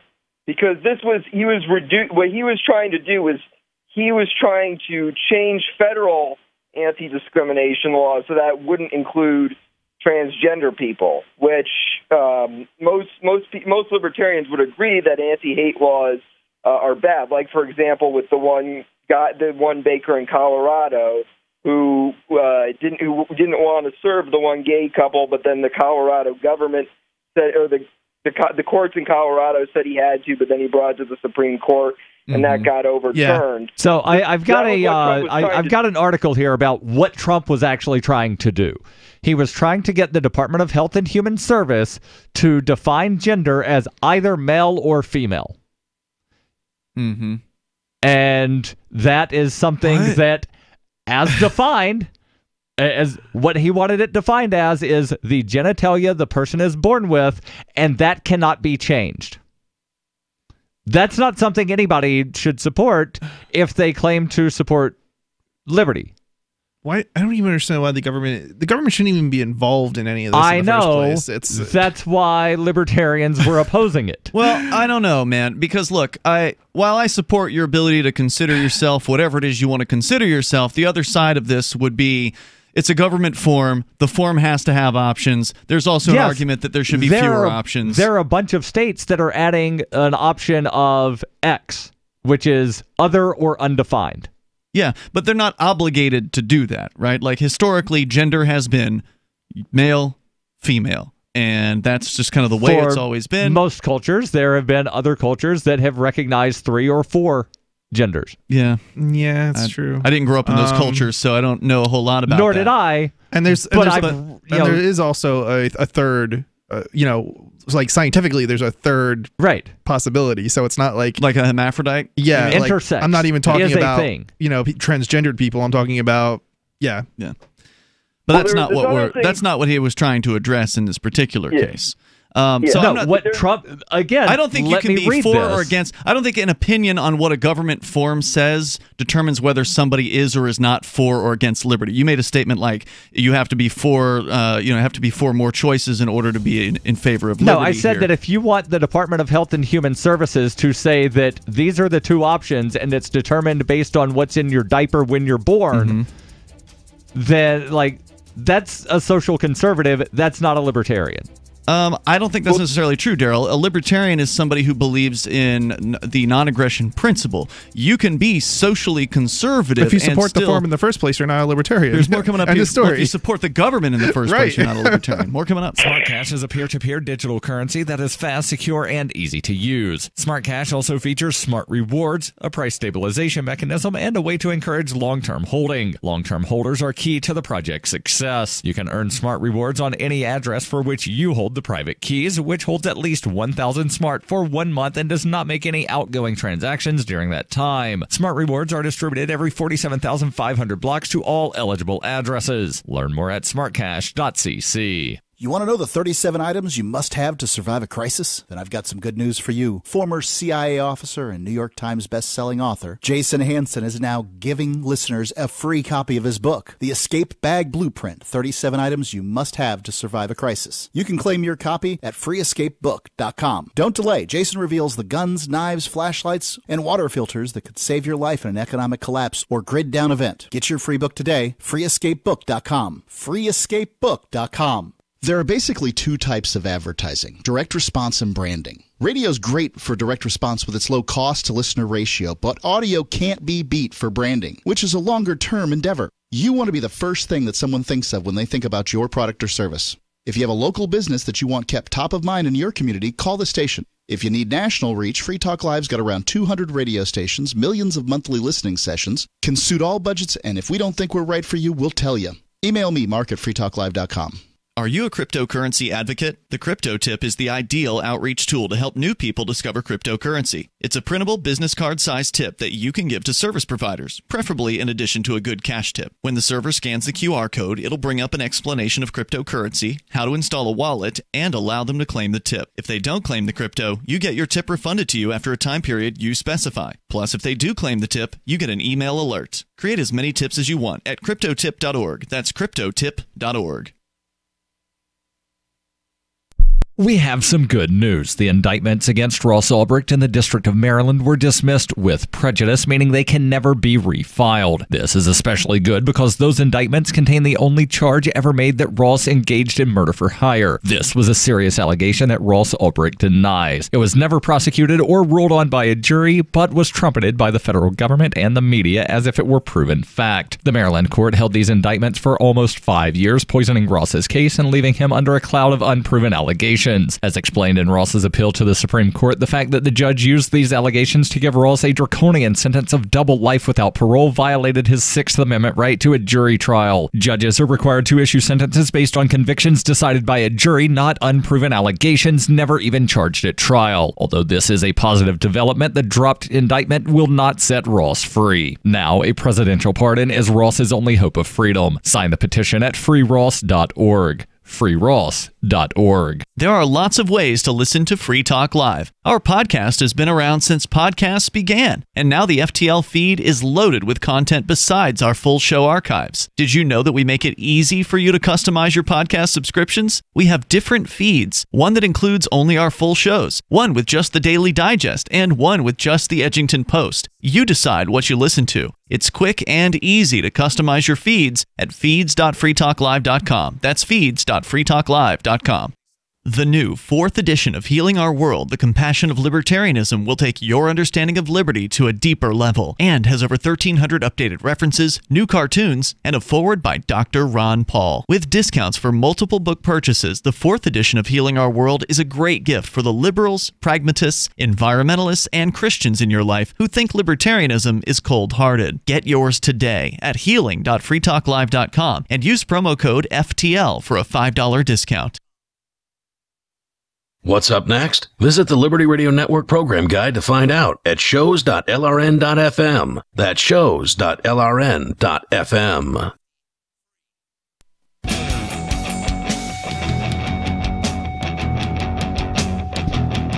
This is Free Talk Live, and you can bring up anything that you want. Our toll-free number here is 855-450-FREE like freedom. That's 855-450-3733. We do have the Discord on-air call-in line room over at discord.lrn.fm. And you can bring up whatever you want. We're going to get back into the phone calls, your calls and thoughts here. We still have Ron on the line in New York. We're talking about, he believes that the Libertarian Party has taken a leftward turn. Now, Darryl, you've been addressing this as the most active person probably in the room within the Libertarian Party. Yes. I also have a long history with the Libertarian Party. I'll also weigh in on this as well. And, of course, you're welcome to, Chris. We'll get into all this. Yep. And more on what's going on with Julian Assange and the ridiculous level of surveillance he's under in the Ecuadorian embassy. All that, plus software patents maybe coming back. And or is it that they are definitely coming back? I don't know if it's not definite yet, okay, but it's something that's in the works. We're going to get into it, and we're going to get into why that's a really bad idea on the way. All of that's coming up tonight here. Toll-free number is 855-450-FREE, like freedom. That's 855-450-3733. You want to hang out with some really cool, liberty-minded folks? I don't know how many of them are left-leaning or right-leaning, but Anarchapulco is the place to do it, coming up in just over a month from today, February 14th through the 17th. In beautiful Acapulco, Mexico. Ron Paul is going to be there. He was there last year, and it was a sold-out event. This year, they got more space. They've got more room. They're taking over the entire resort this time, right there on the beach in Acapulco. It's beautiful. And Ron Paul likely could sell it out again. So if you don't have your tickets yet, go now to anarchapulco.com. Use code FTL, like Free Talk Live, to register, and you'll get a discount because you're a Free Talk Live listener. That's anarchapulco.com, code FTL. They'll be speaking with dozens of speakers, by the way, on entrepreneurship, investments, politics, philosophy, health, sustainability, lifestyles, and personal relationships for 4 days among the sun and beaches of a world-class resort. You don't want to miss it. It was great last year and the year before that, and it's going to be even bigger this time. Anarchapulco.com with code FTL, like Free Talk Live. We go back to Ron in New York. Ron, we ended up debating whether or not you can be a libertarian and support changes to government forms. And, of course, as we pointed out at the very end of the last segment, the true libertarian position is one, of course, that would oppose the entire existence of whichever department of fill-in-the-blank that we're talking about. Right, and there's a slogan that's been around for a long time, and Ian, you probably remember it. Libertarians, keeping Republicans out of your bedroom and Democrats out of your wallet. Unfortunately, they haven't succeeded at doing any of those things. They've not been successful. They believe in keeping them out of those things. But when you start advocating for government definitions of people and who is allowed to go into a bedroom with whom, that's social conservative. Yeah. That's not libertarian. But all you ended I'm much more concerned about the alt-right influence in the Libertarian Party. That's what I wanted to get into. Where you've got people that are upset that the Libertarians adopted a sex worker plank to the platform I wanted to get year. into that here in a moment, but I wanted to also point this out. You are not necessarily not libertarian for saying that you don't want to see government forms changed, right? Like all we're talking about here, what started this whole conversation was Trump wanted some Department of Health or whatever to have male and female on its forms. If the forms had always said that and somebody was proposing to change that, then you're talking about actually spending money to change a form that already exists. You got to print new forms out. And I'm not saying one way or the other I really feel strongly. I'm just saying you're not necessarily anti-libertarian for saying, nah, just leave the form the way it is. Well, and what they're talking about here, not necessarily a form, but the Health and Human Services definition of gender as male or female based on what the genitalia was at birth, and that cannot ever be changed. When, in point of fact, genitalia can be changed. Yeah, it certainly can. There's no doubt about it. From that perspective, then, yeah, I mean, I wouldn't support that proposed change, but again, whether you're libertarian or not, disagreeing on over the definitions on government forms and fighting over these things is kind of a pointless activity and does not take away anybody's libertarian card. You don't have to be socially tolerant to be a libertarian.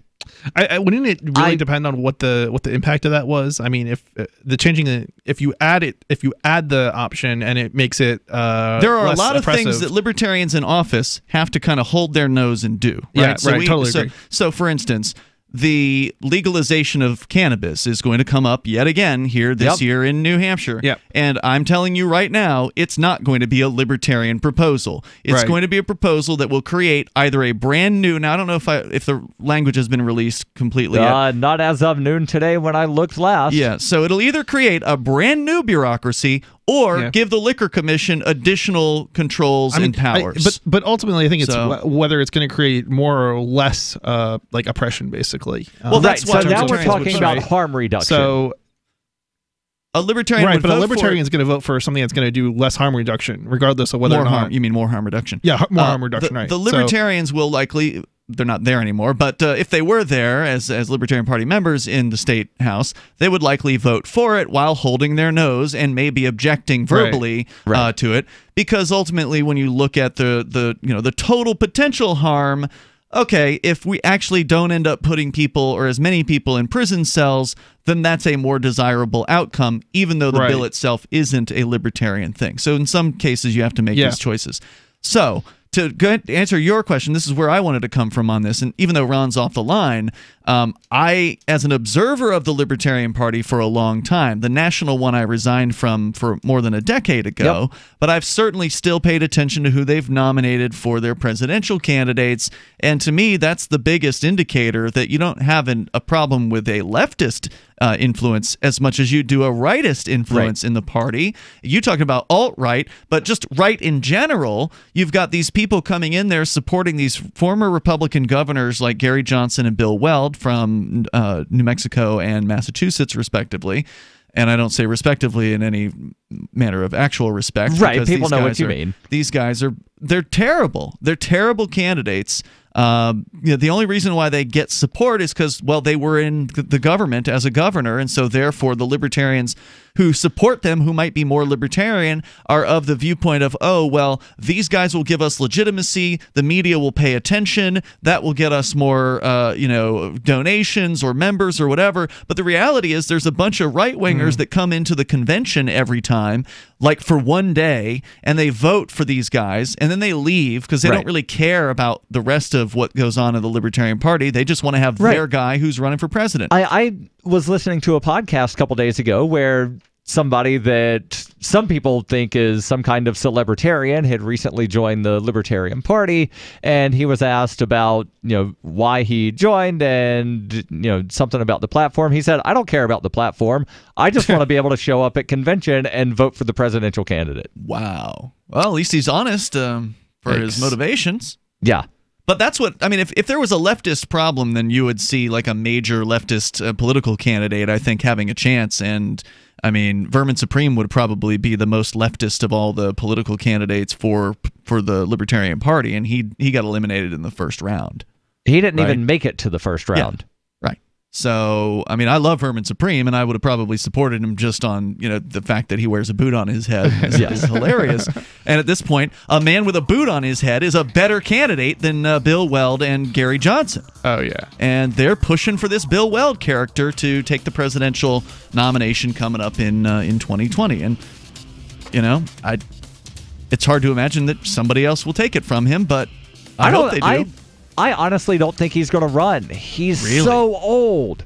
Yeah, that's a good point. They'll find somebody else. Patrick Byrne. More coming up here in moments. 855, 450, free. Well, at least he's a crypto guy. More coming up. Free Talk Live. Complement your health with hemp-derived cannabinoid oil. We've always believed that the closer to Earth, the better it is for our bodies. Our hemp-derived cannabinoid oil is phytocannabinoid rich, full spectrum, and organically grown. Finally, hemp made easy, clean, and effective. GCNhemp.com or call 877-878-4203. That's right, we cut through the red tape. It's now available at GCNhemp.com or call 877-878-4203. Anytime, any place, anywhere, radio remains the most intimate of all forms of media. At home, at work, in the car, on smartphones. Over 90% of consumers still listen to radio every week. That makes choosing radio as a place to advertise your business one of the best decisions you can make. Email advertise@gcnlive.com and partner up with an experienced GCN representative. Advertise@gcnlive.com. Easy, affordable, effective. Is spreading the message of liberty, cryptocurrency, and peace around the globe worth $2 per month to you? As you may already know, in addition to our internet feed, LRN.FM broadcasts on free-to-air satellite across North and Central America, as well as Sub-Saharan Africa. And we've been available on satellite for free 24/7 since 2010. The LRN.FM free-to-air satellite signal is reaching some of the most oppressive regimes in the world, and there's no doubt our ideas are making an impact. You can learn more about the channel's impact by watching the 3-minute video at fund.lrn.fm. If you'd like to help free minds globally with our ideas of liberty, cryptocurrency, and peace, you can donate as little as $2 per month via fund.lrn.fm. You can help us continue and expand our satellite broadcast to multiple continents. Visit fund.lrn.fm today, and thank you for your help. Don't forget to share the link on social media. That's fund.lrn.fm. Cell 411 is a free app for Android and iOS that replaces government-controlled 911.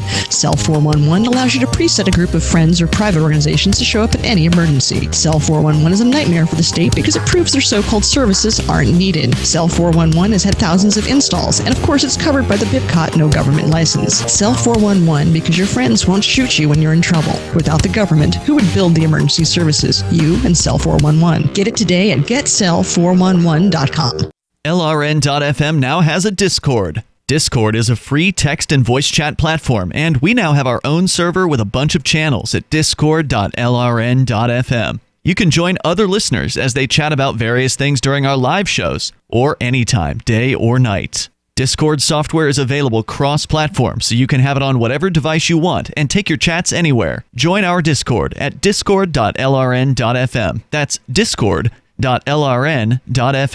Could dropping bombs on Afghans without warning from terrifying robot airplanes that fly themselves actually hurt America's efforts to stabilize Afghanistan? It's complicated. No, not at all. Actually, I think we need to stay the course. You don't change horses midstream, and you don't stop firing missiles from unseen death droids soaring high above the clouds just because a couple of schools get blown up. We have got to find another way to obliterate this population. What about flaming bulldozers or 50-foot tall tanks? Let's do what we can for these civilians. I mean, why not name the drones Billy or Steve to make them seem less dispassionate? That is a terrible idea. Billy is a horrible name for a drone. They're now developing a 40-foot robot that actually looks more like an American soldier and also sprays lasers out of his eyes. Well, at least that's a step forward. Hey, look, as long as it fires missiles and bombs with very little accuracy and 0 Americans are at threat, I'm all for it. Good point. They should give it funny, floppy arms. Yes. Oh, it should spray candy out of its chest a few minutes before it starts shooting everything.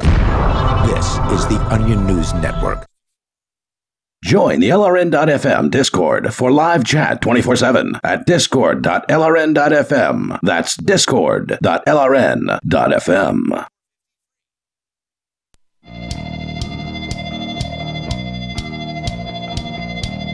It is Free Talk Live, and you can dial toll-free to join us right here. Our number is 855-450-FREE. Coming up, software patents may be coming back. It's a scary future, and Chris will tell us more about why that is. Ian, Chris, and Darryl here with you tonight.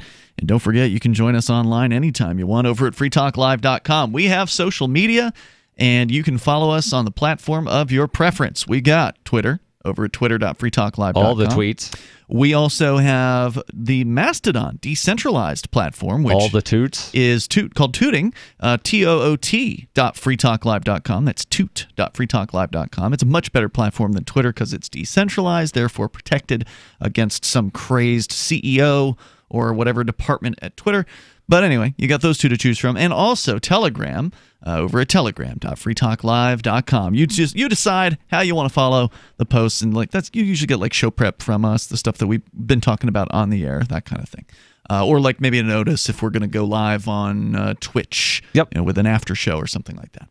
So you can bring up whatever you want here. We've been talking about the leftward versus rightward influences within the Libertarian Party at a national level. Now, Chris, you're probably the more disconnected from the national level than either Darryl and I've been pretty disconnected. But I am totally disconnected. But you do get active to some extent with the local Libertarian Party. Any comments on the allegation from our caller earlier that the Libertarian Party is leftward trending? I would definitely not say I've seen anything like that. If anything, I'd say it was more right-wingish. You mean at the national level?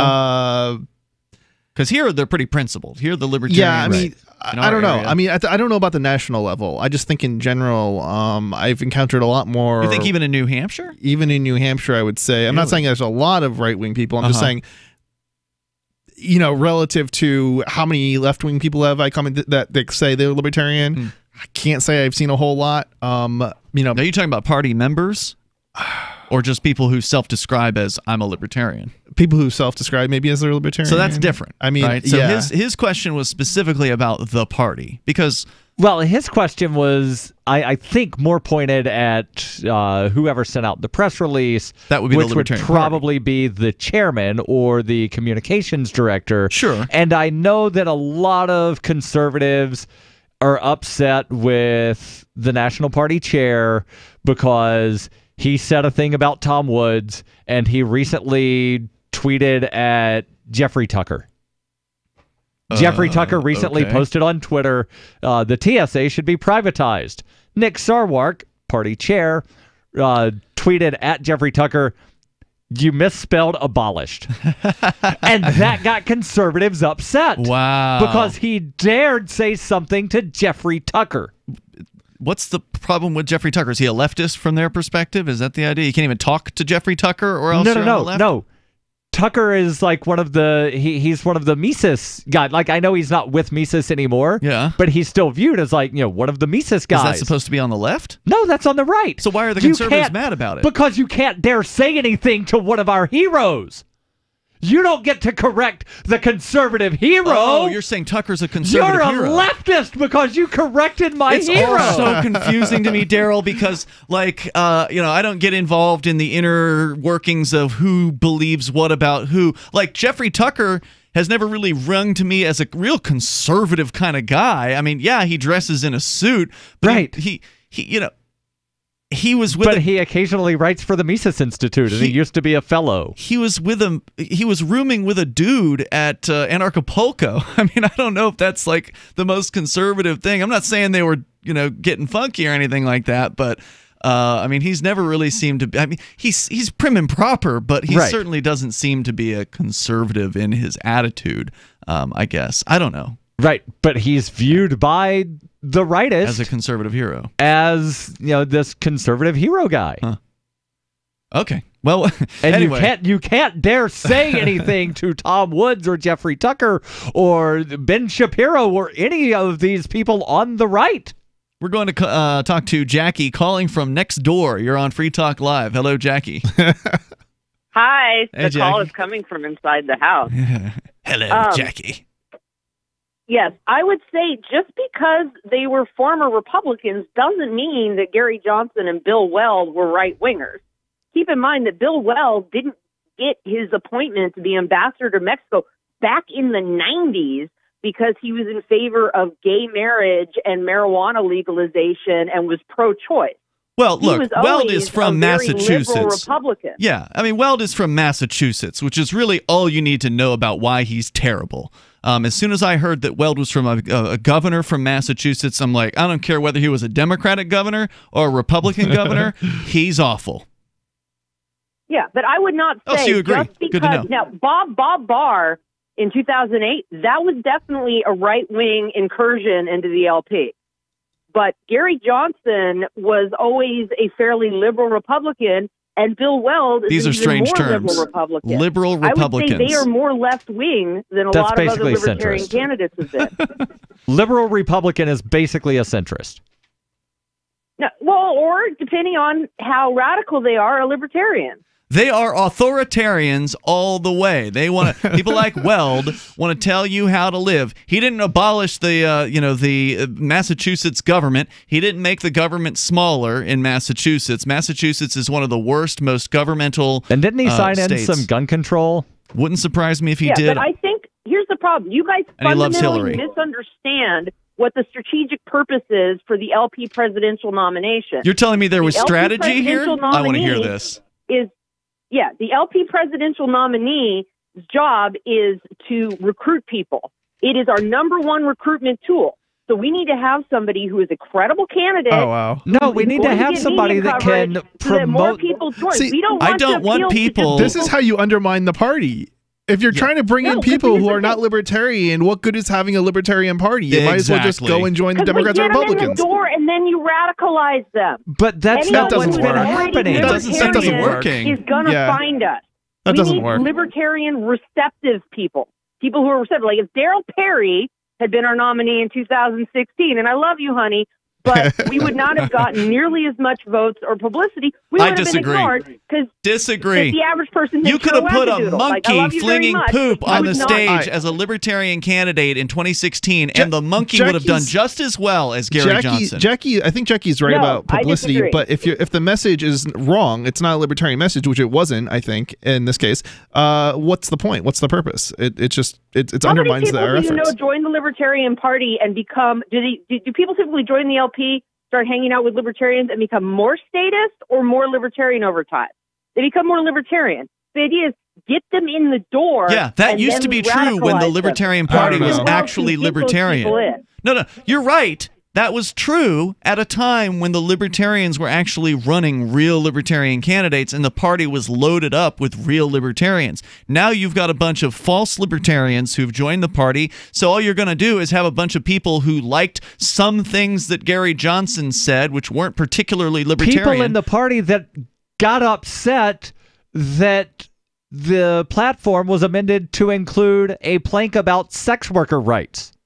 Those are the kind of people they're going to meet. Because we're going through another Republican incursion This happens periodically. They get mad at the GOP, and they're like, I'm going to take my ball and go join a third party instead, and then try and make us in the GOP, and then something happens, and then they have a fit, and they leave. And so because I've been around a long time too, Ian. Yeah, we've all been around a long time. Extract as much delicious Republican money from those people before they leave. It is not all about money, September 11th, and it is not all about this time votes. It'll probably be immigration. And this is the division between this division has existed that you're hearing here on the radio. Oh, yeah. Many of our listeners are hearing it for the first time if they're just tuning in.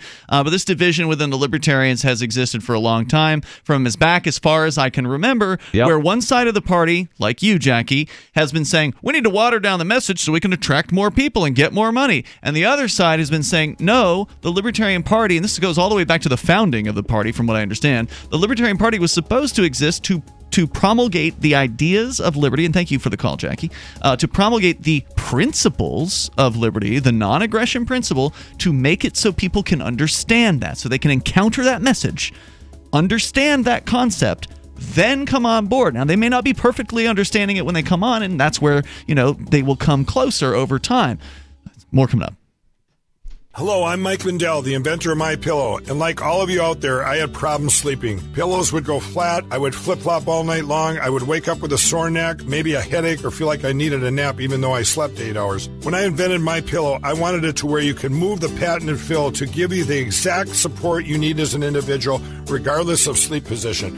MyPillow will get you into that deep sleep faster, and you will stay there longer. It's not about how much time we spend in bed, it's about how much of that quality sleep we get. I do all of my own manufacturing right here in the United States. I have a 10-year warranty. You can wash and dry MyPillow, and I give you a 60-day money-back guarantee, so you have nothing to lose. And here's Mike's best offer ever. MyPillow is now offering 50% off their 4-pack special plus free shipping. Go to MyPillow.com or call 800-951-5617 and use promo code FTL. That's 50% off plus free shipping. Don't delay. Order now. Hi, I'm Dan Pilla. I started fighting the IRS over 40 years ago when they tried to seize my mother's house. I sued the IRS and won. I beat the IRS then, and I've been beating them ever since. I wrote the book on tax debt settlement, and I've helped thousands of people deal with tax problems they thought might never be solved. I can help you too. If you owe taxes you can't pay, don't wait another day. There's no such thing as a hopeless tax case. Call 800-34-NO-TAX or go to my website, danpilla.com. That's danpilla.com, danpilla.com.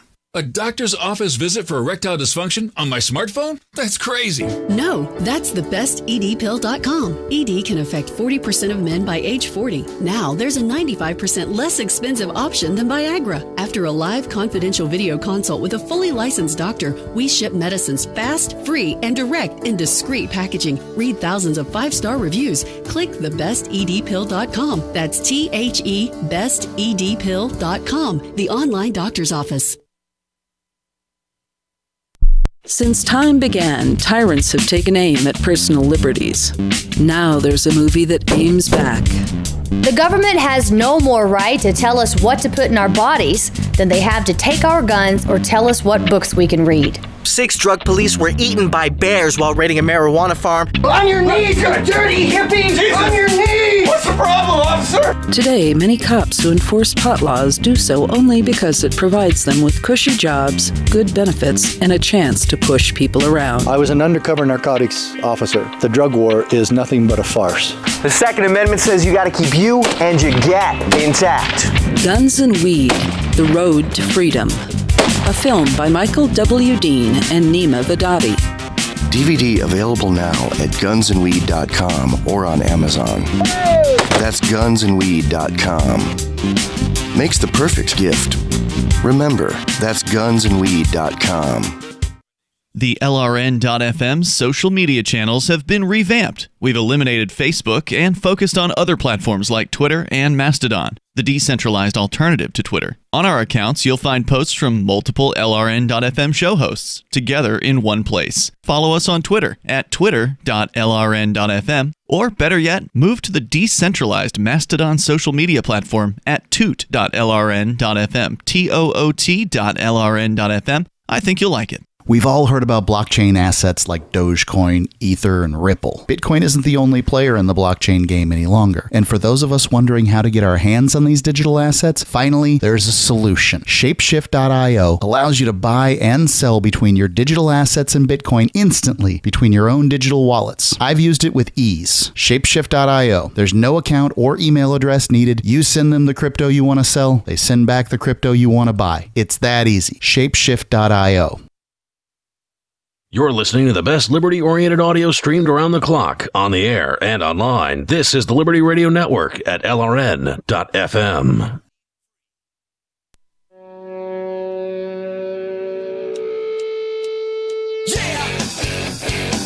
This is Free Talk Live, and you can take control of the airwaves here toll-free. Our number is 855-450-FREE like freedom. That's 855-450-3733. We've also got the Discord on-air call-in line rooms over at discord.lrn.fm. Joining you in the studio tonight, it's Ian. And Chris. And Darryl. Don't forget, you can join us online over at freetalklive.com. Lots of great features there. In fact, if you're a Free Talk Live amplifier, you get access to a few more. I mean, we got a whole bunch of stuff on our website for free.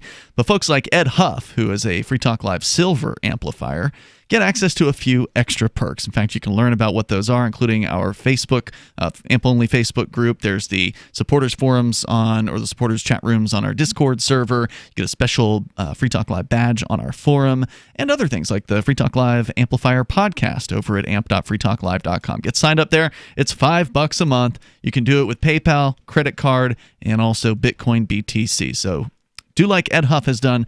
Get over there. Please amp the show. If you like what we do, if you like the discussions that we have here, talking about liberty and freedom on the radio 7 nights a week, on the internet 7 nights a week, podcast, satellite. We're on so many different platforms, Twitch, so many ways for people to hear these ideas. If you want that to expand over time, please help us out at the AMP program, ampamp.freetalklive.com. As we continue, we were talking about some other topic earlier, and we ended up getting onto this ever-ranging, long-running debate that has been going on for 40 years within the Libertarian Party, this constant conflict within this organization over should the party be principled and actually, communicate to people what the non-aggression principle means, the idea that it's not okay to use aggressive force against your neighbors in order to force them to do the things you want them to do or not want, to not do the things you don't want them to do. Don't use aggressive force is what the non-aggression principle says. And that's the basic, as Bill Weld said, the one time he was asked about it in his campaign, which from what I can tell was by me when he was here at Keene Central Square when I was trolling with a Darryl W. Perry for President sign, and I asked him about the non-aggression principle when he called it the bedrock principle of the Libertarians. He's right.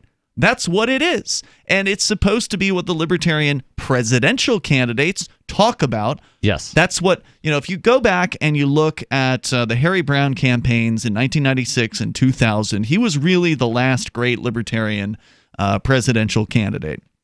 Because every time he was asked a question on whatever the issue was, he always found a way to tie it back into principle on almost every single issue. He even wrote a book about how to answer questions, like short answers, basically, to Liberty A to Z, I think was what it was called. Oh, so okay. I thought you were thinking of the Mary Ruwart book, Short Answers to Tough Questions. That's another great book, and she's also another great libertarian communicator who keeps it principled. She keeps her answers stuck firmly to the non-aggression principle. But that's why you had Harry Brown talking about ideas like, let's take a wrecking ball to the IRS and sell pieces of the rubble in order to pay off the national debt or pay off Social Security or something like that. So, I mean, you had ideas like that coming from Harry Brown. And did Gary Johnson and Bill Weld ever once say anything about getting rid of the IRS? No.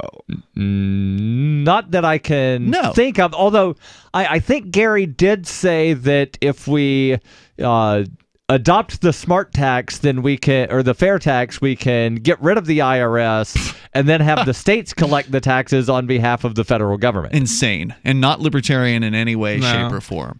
So that's the idea, is that there's always been this conflict. I hear that it went back to the founding of the Libertarian Party, these internal movements within the party, these wings of the party that Some of them want him to stay principled. Some of them want him to water it down. And that's why I told Jackie, who's your, can we say what she is with you like now? Not just your girlfriend, but fiance. Fiance. I didn't know if that was public. Yeah. Okay. It's on Facebook, right? So it must be public. And I've mentioned it a couple times in Peace, Love, Liberty Radio. I so wasn't yes. sure. Okay. So I said, you'd probably get along with Rich Paul. He was during the campaign of Johnson. He was one of the most strident pro-Johnson principled libertarians. So it wasn't like Rich Paul was a conservative who was supporting Johnson because he was a conservative. Rich Paul's a voluntarist. He's an anarchist, but yet he was 100%. But he also calls himself a pragmatist. Right. He was 110%. We shouldn't actually say that we want 110% liberty. Yeah. We should only say that we want to, let's reduce everything by 1 cent. That's why whatever it was that Johnson did or said, Rich Paul supported him completely. And he would use the same arguments that Jackie was using. Like, well, we need to bring more people in, therefore more money. And therefore more people, and therefore more money. But then you've got a watered-down party, and what's the point? At that point, you might as well just be watering down the Republicans or the Democratic Party. So it's frustrating, and that's one of the reasons why I've resigned from the Libertarian Party nationally, and I've never had any interest in going back in. Even if they picked somebody good in 2020, it still wouldn't interest me in rejoining the Libertarian Party because they're always internally fighting over these things, and it's like, I got better things to do. But haven't you officially joined the Republican Party? Yeah, as a matter of fact, I'm going to their meeting tomorrow morning. What's their official membership rules? Well, they're definitely not principled, right? I don't think because he wouldn't join other. I don't know, Darryl. That's a good question because all I've done is registered as a Republican, so I don't know of any way to actually join. And attended several of their meetings. Only one so far. I don't know of any way to actually join the political party. I'm not sure how that works. I sure as hell wouldn't join the National Republicans.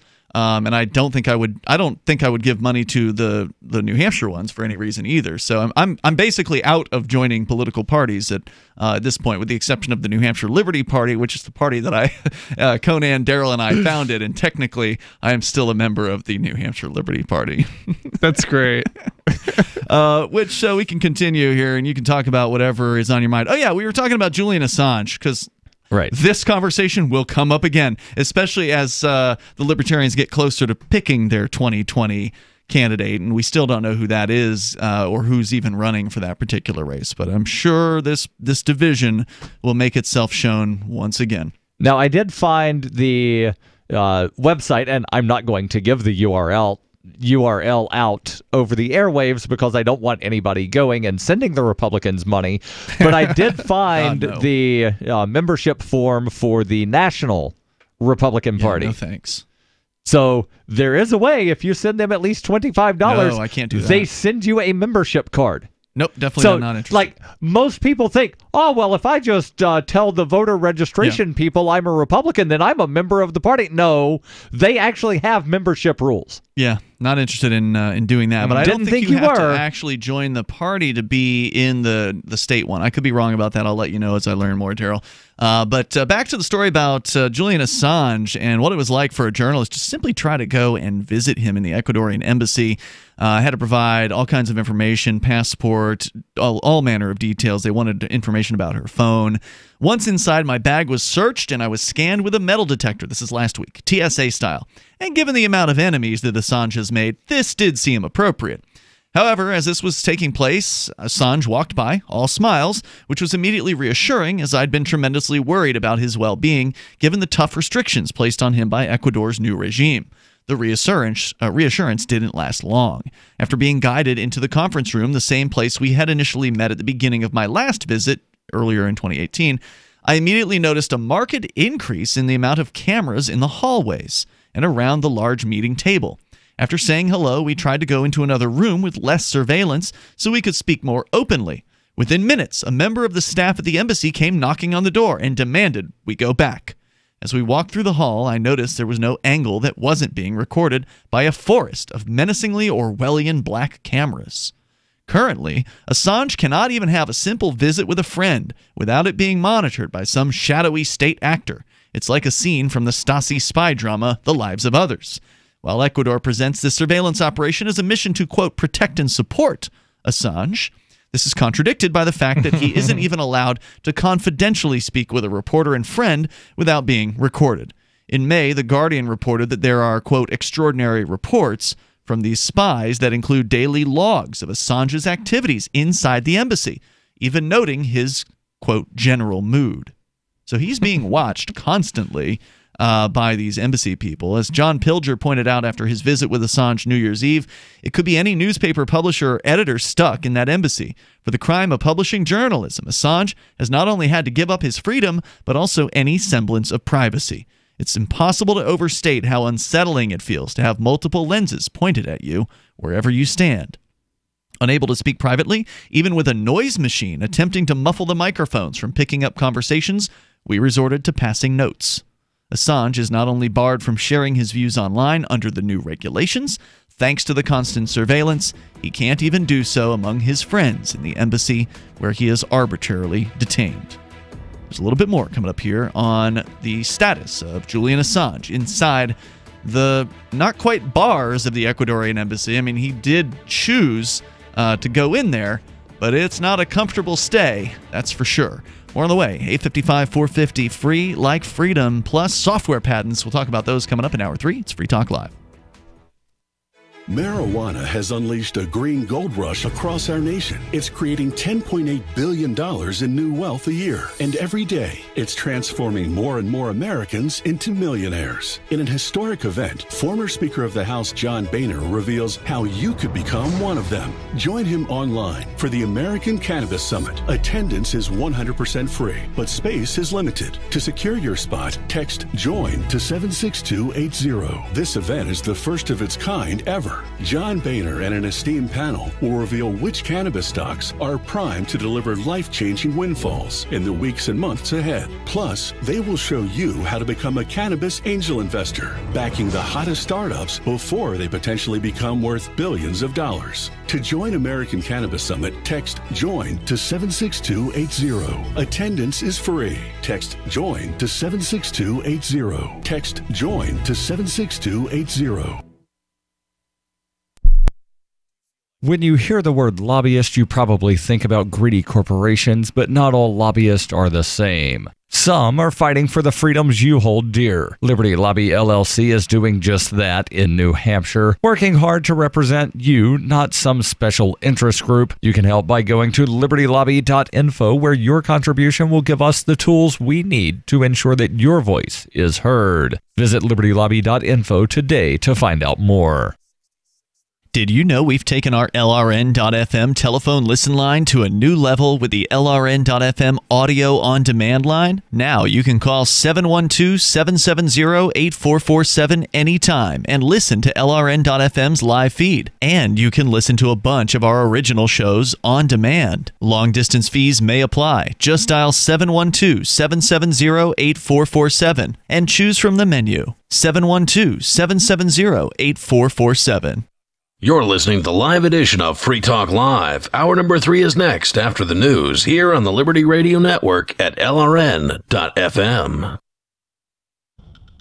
From Keene in the Shire, the Liberty Media capital of the world, this is Darryl W. Perry, host of FPP Radio News for Friday, January 11th, 2019. Silver is trading at $15.69 per ounce. Gold is valued at $1,293 per ounce. Smart cash is trading at 1.28 cents, and the average price of Bitcoin is $3,651.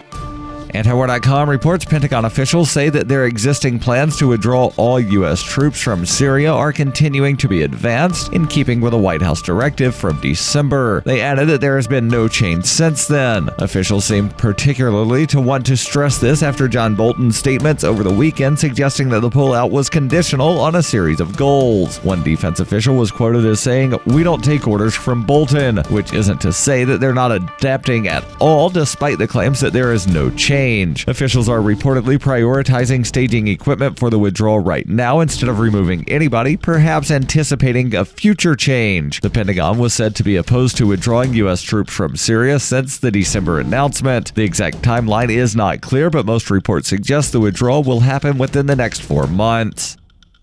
Smart Cash is a peer-to-peer digital currency that is fast, secure, and easy to use. Smart Cash is building a foundation that can support daily transactions for people everywhere. One feature that sets Smart Cash apart is the Smart Hive governance model and how the community can vote to fund the best projects with block rewards stored in the Smart Hive project treasury. Unlike other cryptocurrencies with voting systems, Smart Cash allows everyone to participate. One smart equals one vote.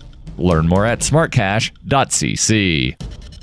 UPI reports President Donald Trump's former personal lawyer, Michael Cohen, is scheduled to testify before the House Oversight Committee in connection to hush payments he made to an adult film star who said she had an affair with the president. Committee Chairman Representative Elijah Cummings said Cohen voluntarily agreed to appear before the panel on February 7th. It will be the committee's first hearing since Democrats took over as a majority in the House. Cummings said in a statement announcing the committee's upcoming schedule, last November, the American people voted overwhelmingly for Congress to do two things: address the core issues that affect their daily lives, and fulfill our constitutional responsibility to serve as an independent check and balance on the executive branch by restoring accountability and transparency. The statement added, this additional set of hearings will serve both goals by launching our broad review of the skyrocketing prices of prescription drugs, hearing directly from President Trump's longtime personal attorney, and focusing on sweeping legislative reforms to strengthen our democracy and anti-corruption legislation, H.R. 1. The Oversight Committee said Cummings' recent letters to the White House and the Trump Organization seeking documents related to payments Cohen made to silence women who said they had affairs with Trump prior to the 2016 election.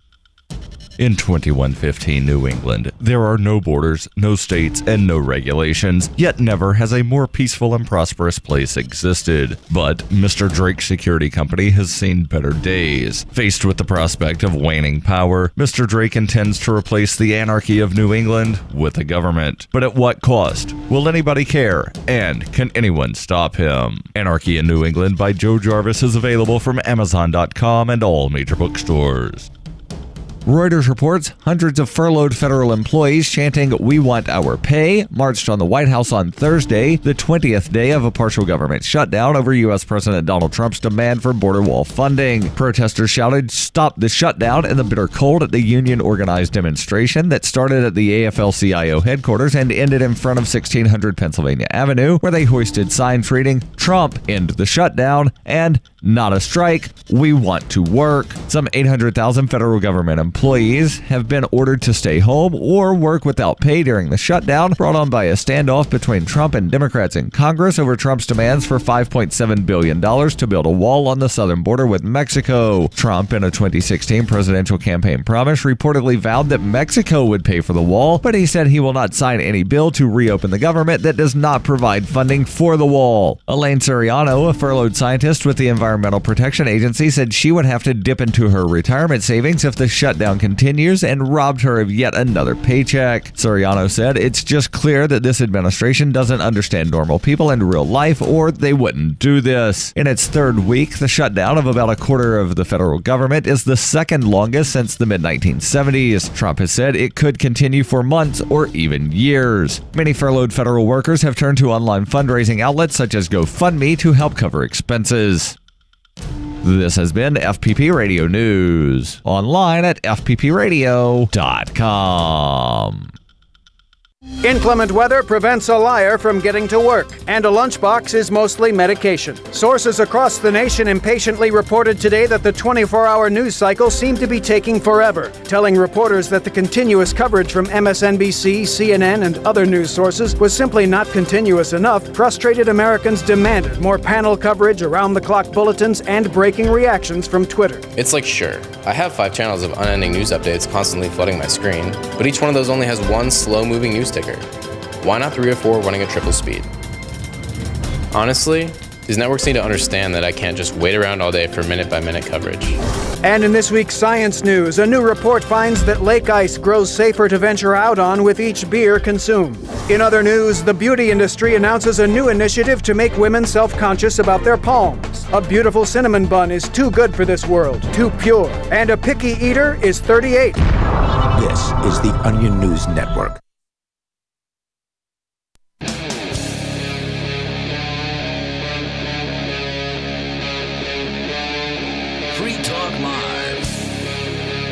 It is Free Talk Live. You can bring up whatever you want. Coming up, we'll talk about So-called intellectual property, specifically in the area of software patents. Chris is here with thinkpenguin.com and the new show Freedom Decrypted over at freedomdecrypted.com. And you'll be telling us all about it because you know a thing or two about software. Yeah, I would say I do. So we're getting into that shortly. But first, I want to finish up the story about Julian Assange. For those of you just tuning in, there's been a dramatic increase, apparently, in just the last year, ever since the Ecuadorian embassy instructed Julian Assange in early 2018. You may recall the headlines that he was no longer allowed to make public political statements while in the care of the Ecuadorian embassy, which, as you may or may not know, Julian Assange, the head of WikiLeaks, one of the most probably relevant and important websites to release all kinds of classified documents on all manner of governments around the world, not just the U.S. government, but obviously we hear more about the leaks regarding the U.S. government. And WikiLeaks, they targeted him. Various governments have been coming after him, and he got some asylum, basically, from the Ecuadorians, but was never able to actually escape from the United Kingdom, so he had to escape into the Ecuadorian embassy. Yes. Eventually, the government of, I think it was Sweden, that was looking for him, they dropped the charges that they were looking for him for, which were a bunch of trumped up nonsense in the first place, from what I understood. But anyway, those are off the table. But that has not resulted in him leaving the embassy, because he's now concerned that the U.S. government is going to have the U.K. government extradite him over to the U.S.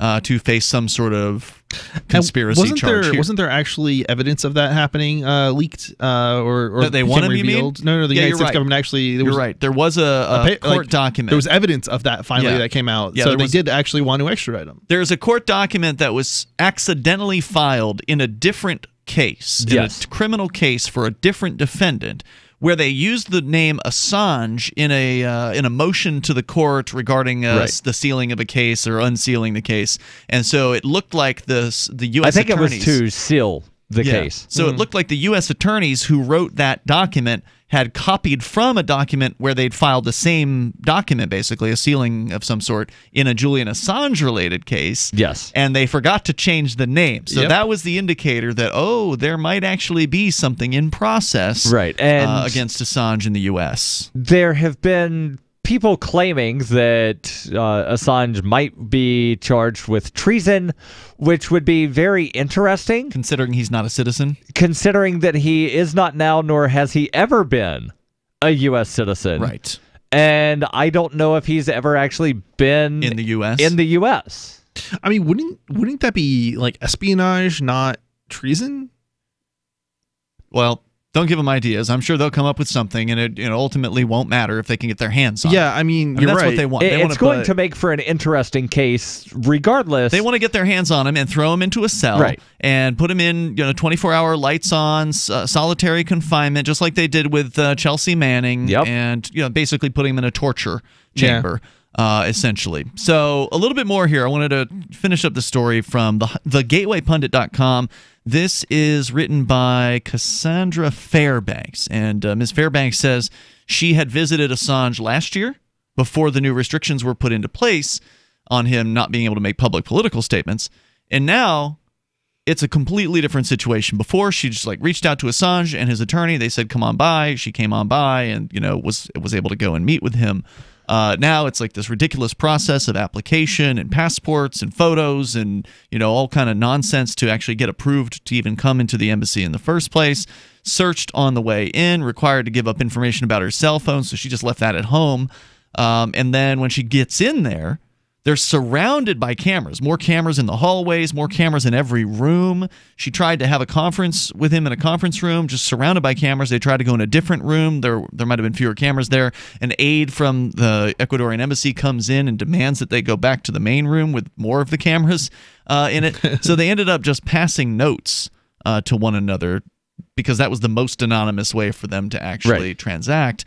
She says, if we value the principle of freedom of speech, we must do something to stop this madness. While we don't know what Assange has been charged with by the U.S. as it remains under seal, we do know that it is related to his work as a publisher, the only publisher with a record of 100% accuracy.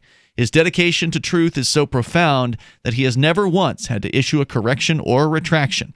In the age of fake news, the work of WikiLeaks should be celebrated, not persecuted. The WikiLeaks founder, but of course we all know how governments behave towards leakers, is they persecute them as much as they possibly can because they want to teach you a lesson that if you were to dare leak something about them, then the same fate may befall you as well. So they can't be protecting leakers because leakers, ultimately, all leakers do is make governments look bad. They don't leak information that makes the government look good. So, they hate leakers. All governments, everywhere, Republican, Democrat, you name it, they hate WikiLeaks. Yes. So going on, the founder entered the Ecuadorian embassy in 2012, June of 2012. He was soon granted political asylum, and the UK has long refused to acknowledge the findings of the UN Working Group on arbitrary detention, which found that Assange is being arbitrarily and unlawfully detained and must be immediately released without the threat of arrest and compensated. Unfortunately, the last we heard, the UK government has 24-hour police surveillance of the Ecuadorian embassy. So is that still going on? Which, again, is just a single flat inside of an apartment building. Right. Most people, when they hear, embassy, they think some big, huge, giant, elaborate complex of 47 acres. No. And, big, huge marble buildings. No. He's in an apartment. And he's on a cot in an apartment, from what I understand as well. He can't go into the hallways. WikiLeaks founder, let's see here. On a positive note, it says that Assange did seem to be in good spirits, especially considering his circumstances. He looked good, though thinner, and was as brilliant and sharp as ever. Despite the efforts from the U.S. and Ecuador to make his life a living hell, they haven't broken him yet.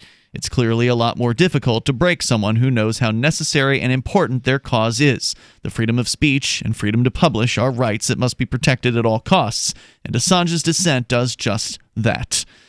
And then there's this silly last sentence here. If President Donald Trump really wanted to show the world that he's committed to real news, he would end this witch hunt and allow Assange to get back to work, which Trump did praise WikiLeaks during his campaign, and now all of a sudden doesn't seem to care one iota about what's happening to he praised WikiLeaks when they posted stuff about Democrats. Specifically the Hillary Democrats have praised WikiLeaks when they've posted stuff about Republicans. Right.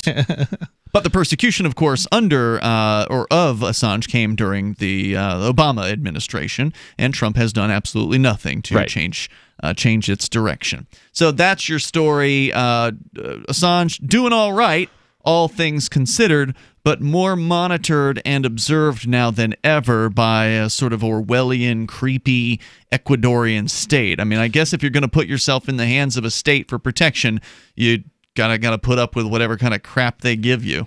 Yeah, and at least they're feeding him. Wasn't it? Yeah, he must be still alive, right? Yeah, he says he's looking all right. Now, wasn't there a change in presidency or something? Is that at the Ecuador side? Yes. Is that what happened as far as the change in treatment, or was it because of the statements that he made after the president changed? I believe it had something to do with the presidential change. As far as maybe they're a little bit more trying to cozy up to the United States government now. Maybe this new president. Yeah, this new guy took office in May of 2017, which seems to be about the same time that things started changing at the embassy, where they started restricting his internet access. Right. You think they would just force him out if they were sucking up, though? Well, they haven't done that yet. They can't because they've granted him asylum. Could they not ungrant the asylum? I mean, he's the president. I don't know if that's allowed under international law. Huh. I mean, the sky is probably, it's a corrupt country. I can't imagine that he doesn't have control and a power to, Yeah, it's a good question. What can you do? I mean, Darryl, you're probably right, but what can you really do? Technically, but it doesn't stop the United States from, breaking all sorts of, no doubt, and all sorts of other, but the United States is the enforcement arm of the United Nations. We got more coming up here in moments. The toll-free number is 855-450-FREE. Your calls and thoughts welcome. You can join us here and bring up anything you want. Next up, though, we are going to talk about software patents and why that's a terrible idea. And they might be coming back, which is not good. 855-450-FREE, like freedom. It's Free Talk Live. And not to mention the shedding, I would vacuum the carpet 3 times a week. Frodo was scratching all night long, bouncing on the side of the bed, keeping me awake the whole entire night from all the scratching and chewing. It kind of makes you neurotic. Does your dog itch, scratch, stink, or shed like crazy? Mounds and mounds of fur all over the place. Come to Dinovite for help. DINOVITE.com. If you want the dog to be healthy, you got to feed it something healthy. Dinovite is nutrition. The omega-3 fatty acids. Flaxseed, zinc, alfalfa. Our vitamins and enzymes replace the nutrients cooked out of most commercial dog foods. He gobbles it up. He's not up all night scratching. His shedding is minimal, and it is such a pleasure to have my calm, relaxed, non-shedding puppy back. And I have to thank Dinovite for that. Don't let your dog itch, scratch, stink, or shed like crazy. Come to Dinovite for help. 859-428-1000. 859-428-1000. DINOVITE.com. Smart Cash is a peer-to-peer digital currency that is fast, secure, and easy to use. Smart Cash is building a foundation that can support daily transactions for people everywhere. One feature that sets Smart Cash apart is the Smart Hive governance model and how the community can vote to fund the best projects with block rewards stored in the Smart Hive project treasury. Unlike other cryptocurrencies with voting systems, Smart Cash allows everyone to participate. One smart equals one vote. Learn more at smartcash.cc. There are basically two types of advertising, direct response and branding. Radio's great for direct response with its low cost to listener ratio, but audio can't be beat for branding, which is a longer-term endeavor. You want to be the first thing that someone thinks of when they think about your product or service. If you have a local business that you want kept top of mind in your community, call the station. If you need national reach, Free Talk Live's got around 200 radio stations, millions of monthly listening sessions, can suit all budgets, and if we don't think we're right for you, we'll tell you. Email me, mark@freetalklive.com.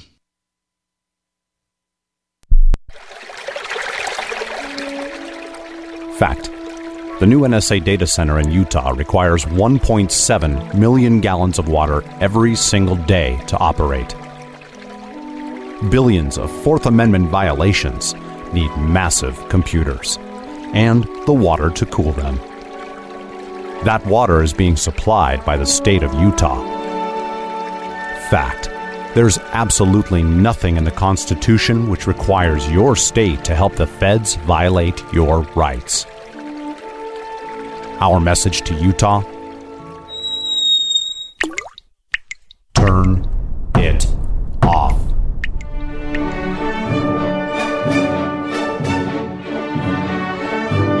No water equals no NSA data center. Visit offnow.org.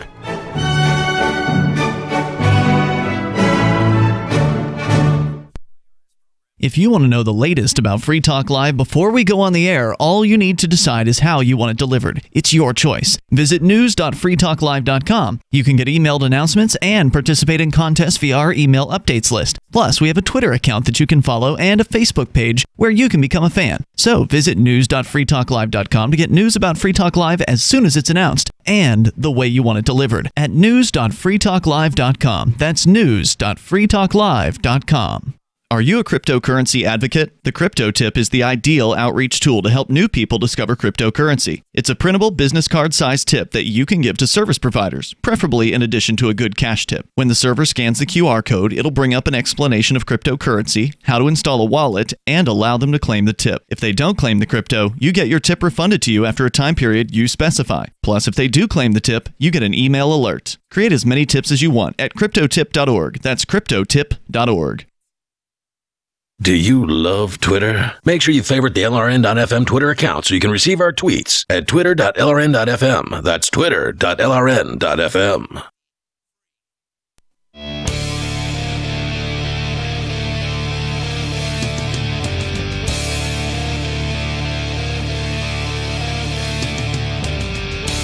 Free Talk Live. You can dial toll-free and join us here. Our number is 855-450-FREE, 855-450-3733. Also, Free Talk Live now being brought to you by Smart Cash. Smart Cash is one of the newer cryptocurrencies on the scene, and they're doing some pretty unique and interesting stuff that makes them, of course, different from their many competitors. There are a lot of options in the world of cryptocurrency, and we don't know which one's going to dethrone Bitcoin.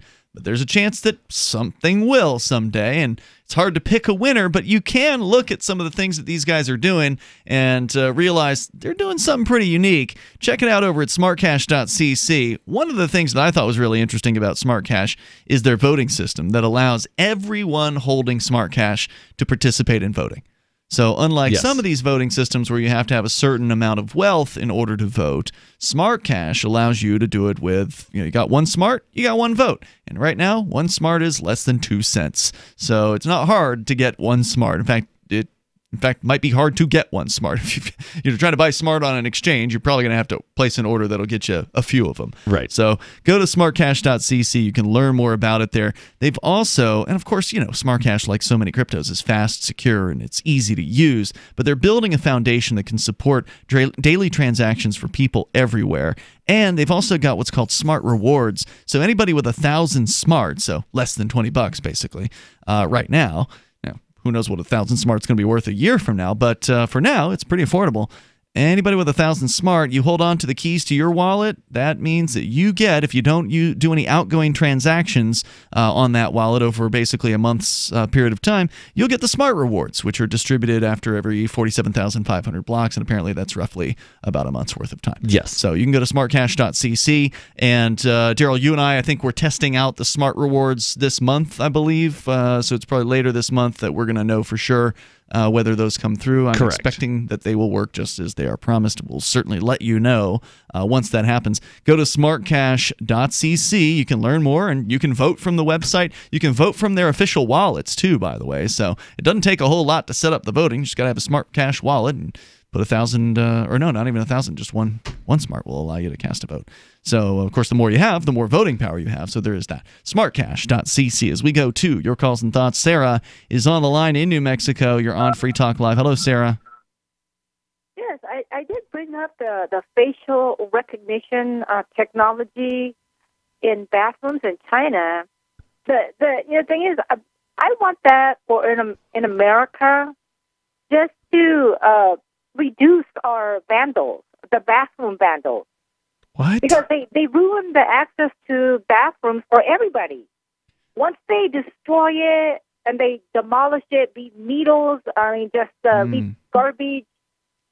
So what do you want to see? You want to have somebody have to do an iris scan or a facial recognition scan in order to get access to a public bathroom? Well, yeah, that's what I'm talking about. And if they trash now, would it have to be on the front door of the bathroom, meaning that everybody walking through the door would have to be scanned? Well, I mean, however they do it.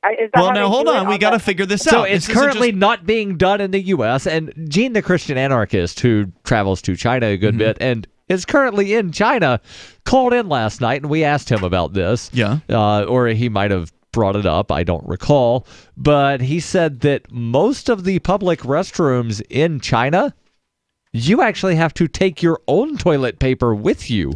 That's true. This one particular place that Sarah's talking about, he said that he thinks they might be trying to get some tourist rating to wind up, being, Sarah's saying she wants this everywhere. Right. But no, I'm pointing out that she's talking about someplace in China as if it's everywhere in China, and Gene's saying he thinks it might only be one particular place. I see. And he doesn't even know where it is that she's talking about. Okay, but she wants to bring this to the U.S. So I want to talk about how... And she says she wants to do it however they're doing it. That's what I want to talk about. And nobody knows how they're doing it. Well, but that's what we need to figure out, Sarah. It doesn't matter how they're doing it in China. The question is, how do you want to see it done here? And so there's certain ways that you can do this. You can put a facial recognition camera inside the front door, outside the front door of the bathroom to record the face of everybody walking in. However, there's some problems that are going to come in. So if there's more than one person in the bathroom, because a lot of bathrooms, it's not just one stall, it's, 5 stalls or whatever. And not everybody's the same height, so you're going to have cameras at all kinds of heights. Could be. I mean, it depends on how... It depends.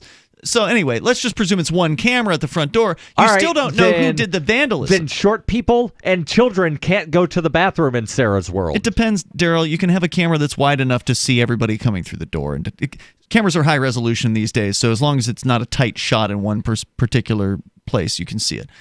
So let's just presume it's coverable by one camera. But then the problem is, Sarah, if it's a bathroom with more than one stall, you won't have any way of knowing who's doing what in the stalls unless you actually put cameras in the stalls. Now, is that what you're advocating? This is so creepy. Well, you know what? We could work out all of the details. We're working them out right now. I'm asking you. You're in charge of this program.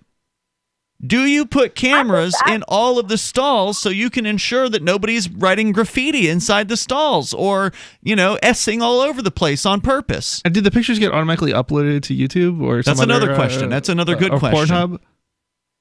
The thing is, you know what? My objective is that, once they ruin it, nobody has access to public bathrooms. I agree with you, Sarah. Nobody likes a dirty bathroom. Nobody wants to go in and see a bunch of garbage all over the place or fecal matter all over the place. It's disgusting. Everybody who's been in a park bathroom at a government park knows how bad these bathrooms can be. Am I right? Has everybody here been in a park bathroom at a government park? Yeah, I've also been a janitor at Target, and I know how filthy and disgusting the women's room is because everybody hovers instead of actually sitting on the toilet seat. Yeah, that's a crazy thing. That's a whole other crazy level of conversation. I'm still trying to figure out how poo gets on the walls. And you're not the only person who's cleaned up in women's bathrooms and has had that problem. So that is not above a unique, the handle. How's that happen? That is not a unique problem, which is crazy. So Sarah, are you saying you want to put cameras in each individual stall? Yes or no? No, I want them to eliminate the stall. Each one would maybe. Oh wow! But you can't do. Each one. So there'd be like 5 toilets and no wall between them? Yeah, so you're saying there's no privacy. You want to have the ideal Sarah bathroom is you walk in, and as Darryl says, you can see all 5 toilets that are in there, and everybody's squatting or hovering or whatever it is that they do over the toilet. Is that what you're saying? She wants to go back Roman style. Well, no, I mean, if there's different stalls, they should have a face recognition for separate stalls. They should be redesigned. But the thing is they need to But ban Sarah, listen, okay? Even if you did it outside of the stall, you still wouldn't know if that person was vandalizing inside of the stall because you wouldn't know the status of the stall. You would have to have a camera. You're not admitting it, but if what you want is to know whether somebody has committed vandalism inside a bathroom stall, there's only one way to know that. And that is to have a monitoring video device inside or each a person stall. in there.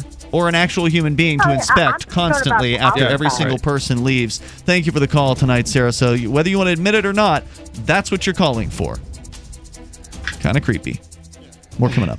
The United States of Empire is a book that claims the United States is the empire of the world. George Washington had warned us against foreign wars. The United States of Empire shows that World Wars I and II left England broken. Its former colony, the U.S., had to save the empire. Was there ever a vote? Who do we fight for? The deep state began with World War I.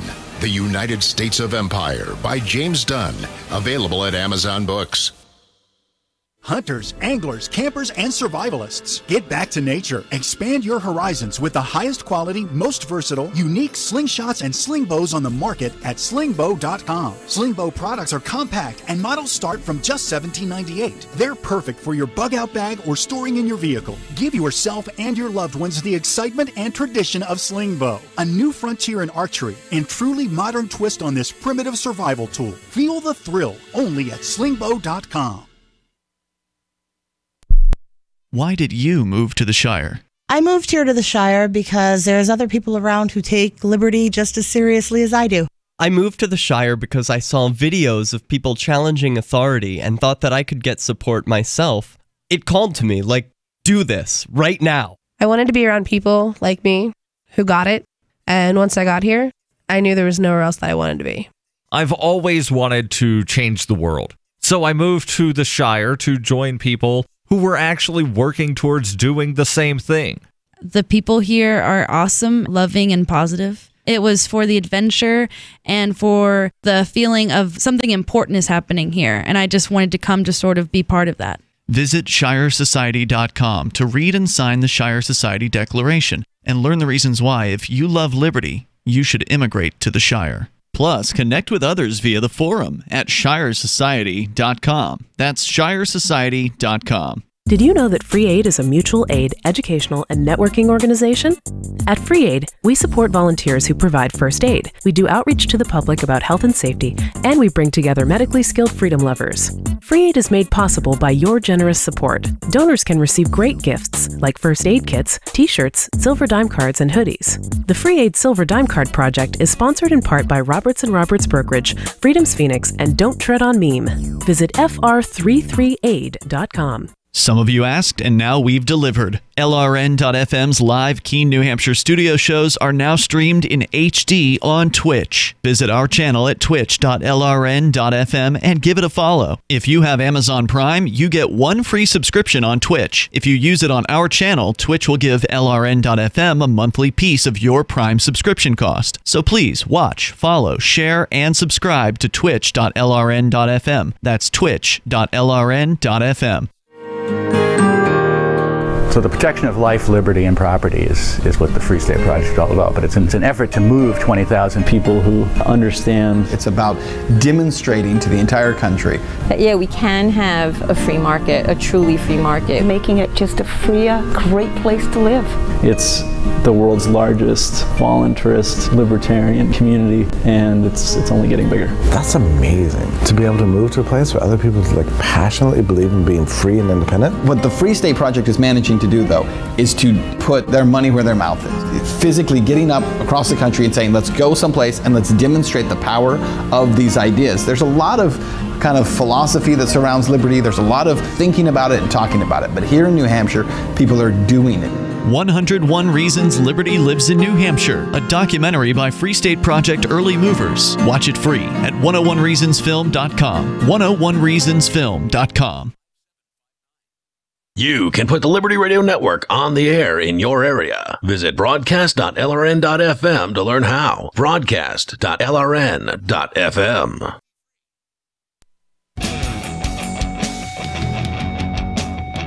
Free Talk Live, you dial in, toll free here. Our number is 855-450-FREE, like freedom. That's 855-450-3733. We've also got the Discord on-air call-in line rooms over at discord.lrn.fm. And don't forget, you can join us online over at freetalklive.com. We have a Twitch channel, which means you can watch the show if you would like, over at twitch.lrn.fm. It's free. And it's another way for you to follow Free Talk Live and also some of the other great shows on the Liberty Radio Network, like The Call to Freedom, which is one of the shows that you are a host of, Chris. That's right. But you are also a host of your own show, which is Freedom Decrypted over at freedomdecrypted.com. It is a libertarian tech show, or more of a tech show with a libertarian bend to it. Yeah.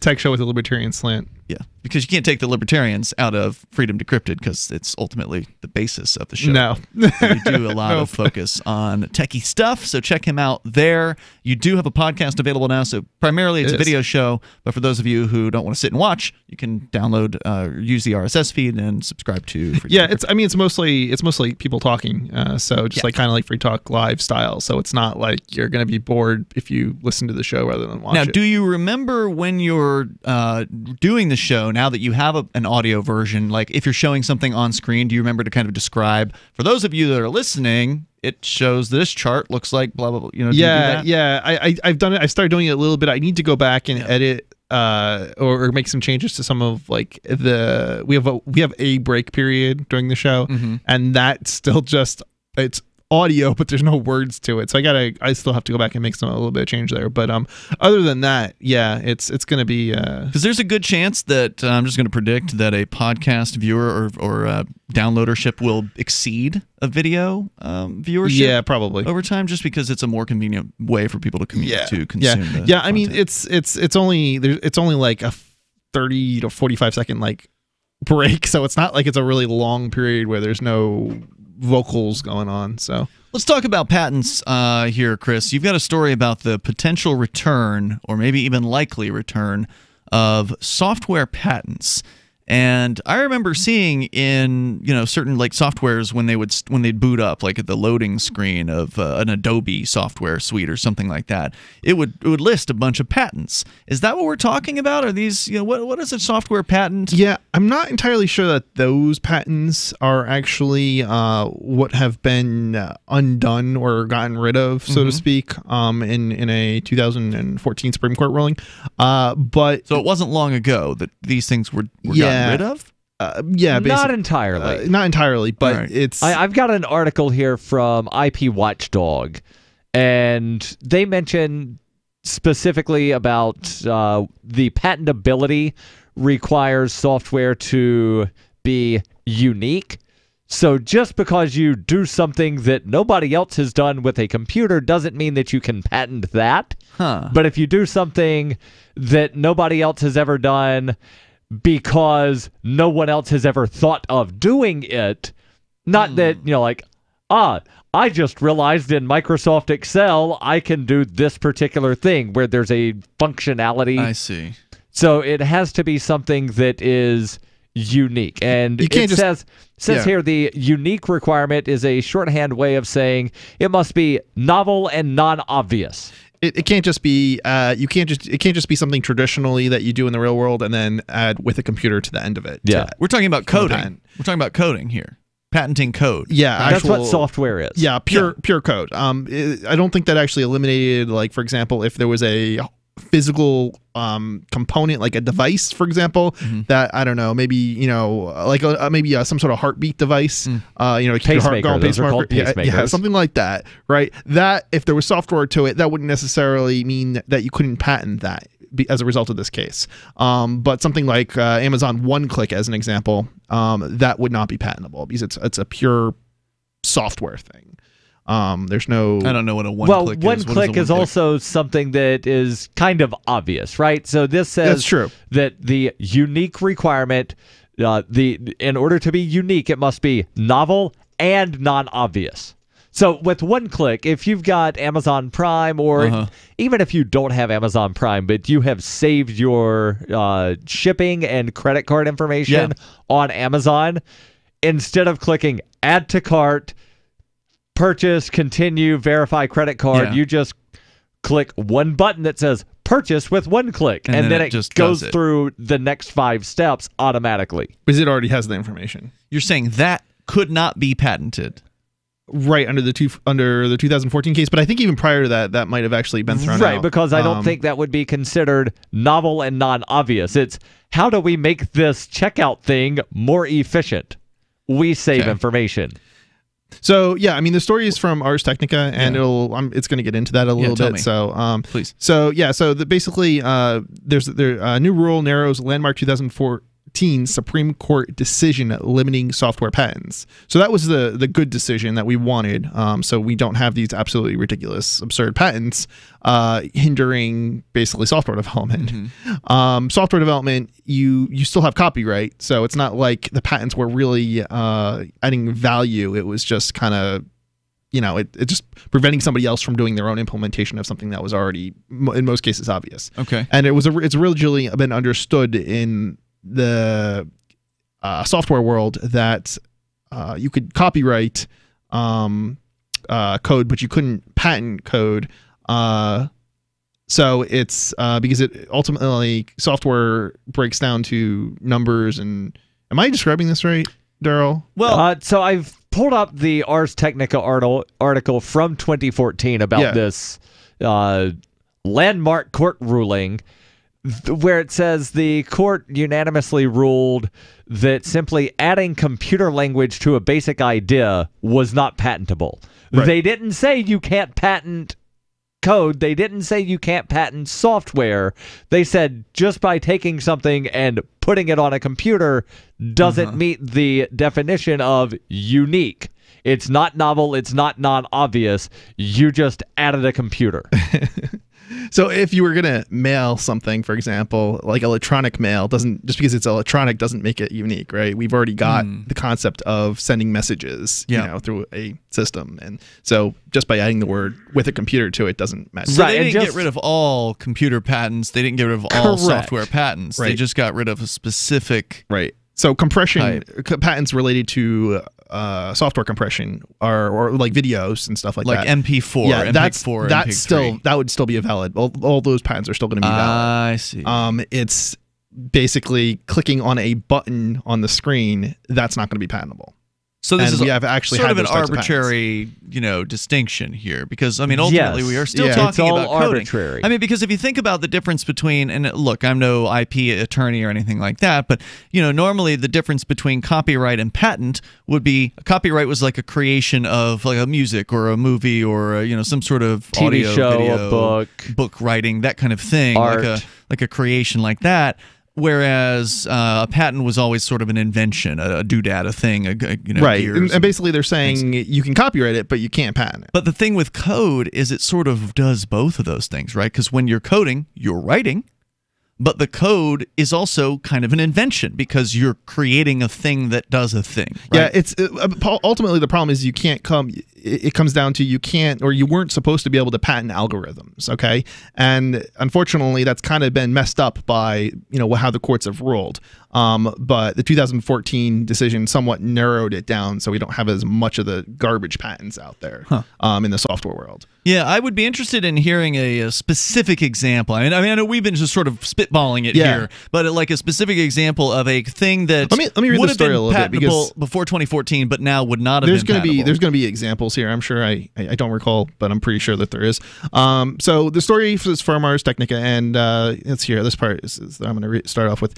But this week, the U.S. Patent and Trademark Office proposed new rules that would make it easier to patent software. If those rules take effect, it could take us back to the bad old days when it was easy to get broad software patents and to sue companies that accidentally infringe them. Would an example of this be the stupid suits against the podcasters? Do you remember those stories where there were certain big podcasters like Adam Carolla who got sued by some patent troll? Probably, yeah. That was like, well, you can't do an RSS feed because we came up with that idea of automatically delivering a thing to a place. Yep. More coming up here in moments. 855, 450 free. And they lost, by the way. There's more coming up. Does your dog itch, scratch, stink, or shed like crazy?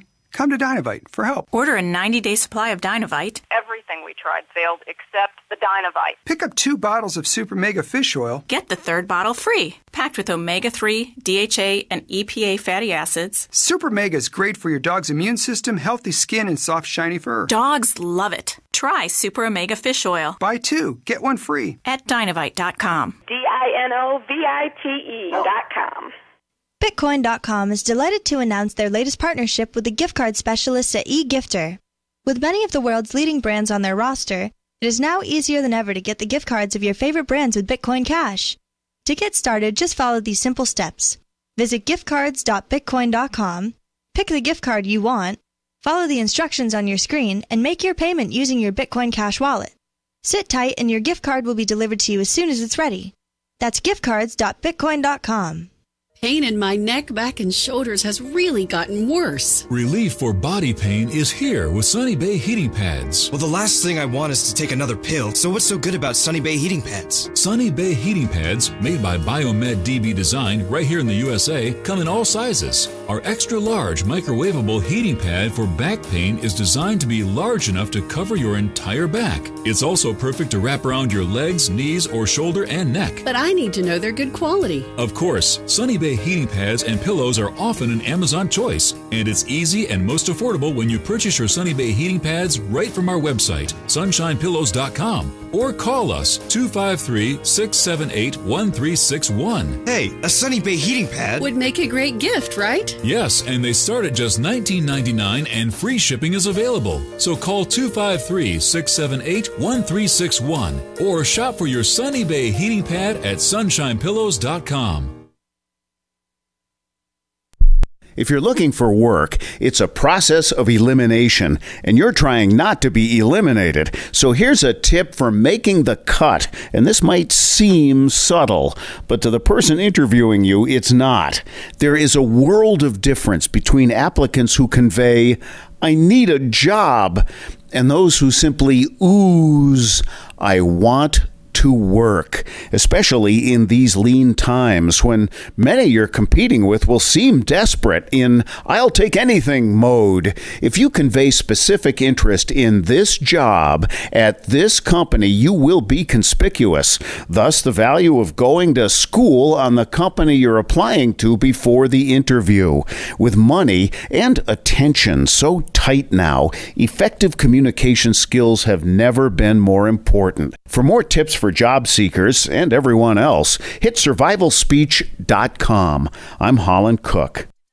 So you've heard all 3 hours of the latest episode of Free Talk Live, and you're still hungry for liberty-oriented audio content? Did you know that we have another 24/7 audio stream at LRN.FM? The Liberty Radio Network airs the latest episodes of some of the best liberty-oriented podcasts on the internet around the clock. In addition to recorded content, you'll also hear live shows like Free Talk Live, originating from our Keene, New Hampshire studio. So listen anytime at LRN.FM. That's LRN.FM.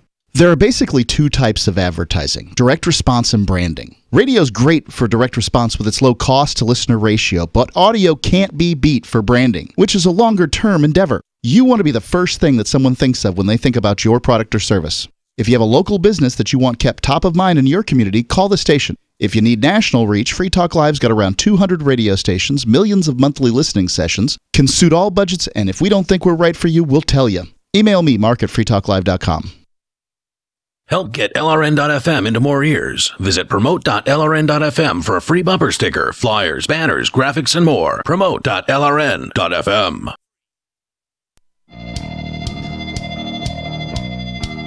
Free Talk Live. Moments remain. Maybe enough time for you. If you want to get on the line now, our toll-free number is 855-450-FREE. Like freedom. That's 855-450-3733. And we'll continue here talking about software patents, and there may be some rules coming that might make it so more things can be patented than previously could. There was an overturning of some of that in 2014, but now maybe there's going to be an overturning of the overturning, and we'll get a little bit further into it here in a moment. Don't forget to visit us online at freetalklive.com and enjoy the features that we have on the site for you. They are completely free. So once again, that's freetalklive.com. Let's go to the phones, though, to David in New Mexico. David, you're on Free Talk Live. Go ahead. Hey, this case is turning out to be rather fun, the one against the university radio station. I was spending some taxpayer dollars the other day talking to my public defender. This is you were arrested after calling a university radio station show after being told to not call that show. They then arrested you for essentially telephone harassment. Go ahead. Right. And so I was having this discussion with the public defender, and it seems that since the one and only reason that they barred me from, that they stated right in the police report, the complaint, and the officer recited in the criminal complaint when he filed charges, the one and only complaint about me was that I was only interested in talking about basically one topic, which was the trafficking of my children. And it occurred to me that Sarah also calls into that university program, always has, still does. And if you go back, for instance, a year or so, Sarah was pretty much interested in red light cameras and speed bans and pedestrian fatalities. Still is. Which all kind of, yeah, right. And so I thought it would be fun, or the lawyer and I thought it might be fun to use the various recordings available, some of them being in the Free Talk Live archives of Sarah, and other ones being on the KUNM radio station, the call-in program, Let's Talk New Mexico, KUNM being on their own archives, as well as the ones from when she calls into the other radio stations here locally, to demonstrate that, or let the jury decide how diverse Sarah's calls are as compared to my recorded calls that KUNM might have. So this is going to a jury? Well, if it goes to trial, if they don't say uncle, it'll be fun going to trial. Is this a misdemeanor charge? Yeah, it's a full misdemeanor. It's not a petty misdemeanor. So you're facing jail time on this. Right. Okay. Yeah. Will you get a jury of 12 in New Mexico? I don't know. I don't know how many they use. I don't think they use 12. It's probably a lesser amount, like 6 or 9. I don't know for sure. But if it goes to trial, it'll be fun to bring in those recordings and let them listen to my choice of topic compared to Sarah's choice of topic. Well, will they be? Won't that be irrelevant? I gotta agree. That's what I'm thinking. There's no look, just because they have arbitrary rules for who they want to call into the show, I don't think is something that you could base a defense on. But then again, I'm not your attorney, so obviously the attorney is probably the actual criminal complaint. The criminal complaint itself states the reason why we don't want David Olson calling our program is he's only interested in a very narrow range of topics. But we love Sarah, and Sarah can call in anytime we want. Another fun aspect of this is the complaint mentions Sarah. I doubt that. I think you added that in. It doesn't. The complaint doesn't actually mention Does the complaint actually mention Sarah? No, but I have a right to mount my own defense, and part of my own defense is entering into evidence, my own evidence, and then subpoenaing Okay, so you've witnesses. proven that they're arbitrary in their rulemaking as far as you not calling in. However, that doesn't mean that they don't have the ability to tell you to not call in. The only question that I think that really needs to be answered here is whether or not you have the right to call a publicly funded radio show. I mean, that was what you originally had called, and was your main objection was that this university is receiving government money, and so therefore you should be able to call into the show. To me, that seems like a stronger argument. That's definitely a stronger argument. And I wish you the best with that, and please feel free to update us on the case as it goes along. I am curious to know how this pans out, because it is, from that perspective, it's an interesting case, because, as far as I'm concerned, this show isn't a publicly run show. So if I want to arbitrarily ban one person over another, then there's no saying, one way or the other on that. But if public funding does matter, then maybe it will matter. So I don't know. Thanks for the call, David. Appreciate it. So we were talking about software patents, and you've got some a little bit of history on. Yeah. So how the courts legalized then limited software patents is probably where we should start. From Ars Technica. Yeah, from Ars Technica. The courts have long held that patents patents can't claim abstract ideas or laws of nature, and until the 1990s, courts held that most software patents were attempts to claim a mathematical algorithms, a kind of abstract idea. And this is what I was talking about earlier. Because there's math behind every word in a program. Every program breaks down to math. Right. Zeros and ones. Or an if algorithm. this, then that. Right. But a series of federal circuit court rulings gradually watered down this rule. By the turn of the century, there were a few meaningful limits to patenting software. The result was a proliferation of patents that soon turned into a proliferation of software-related patent litigation. Of course. The Supreme Court had largely given the federal circuit a free hands to develop this area of the law in the 1990s and early 2000s. But then the High Court started to check the lower court's work, and it didn't like what it found. In 1996, a team of teaching at a teaching hospital in Montreal found that the correct dosage for a certain drug could be partially determined by measuring metabolites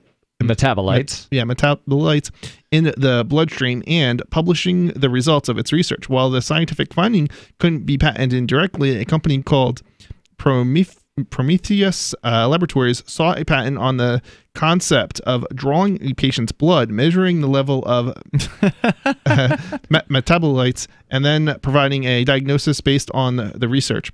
They argued that this was a patent. They wanted to patent something that was completely not unique and had nothing to do with a creation of an idea. They argued that this was a patent on a process, not an abstract idea.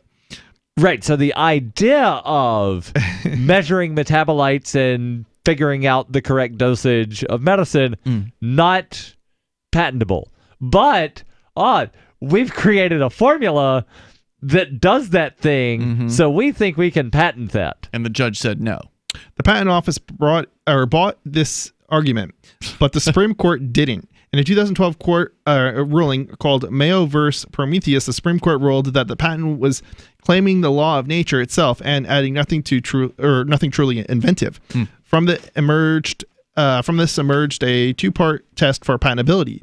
Here, the MEP summary of what is often now referred to as the Mayo-Alice test. The first part of the Mayo test is to determine whether the claims are directed to an abstract idea, a law of nature, or a natural phenomenon. If the claims are directed to a judicial exception, that's the natural phenomenon. The second part of the Mayo test is to determine whether the claim recites additional elements that amount to significantly more than the judicial exception. The Supreme Court has getting lost here. Described. I don't know what that means. Yeah. All right. So if the thing that you are trying to patent is a natural phenomenon, that's what they refer to as the judicial exception here. It makes sense if you have the text in front of you. Then they have to determine whether you're doing something in addition to the natural phenomenon that you've found a way to compute.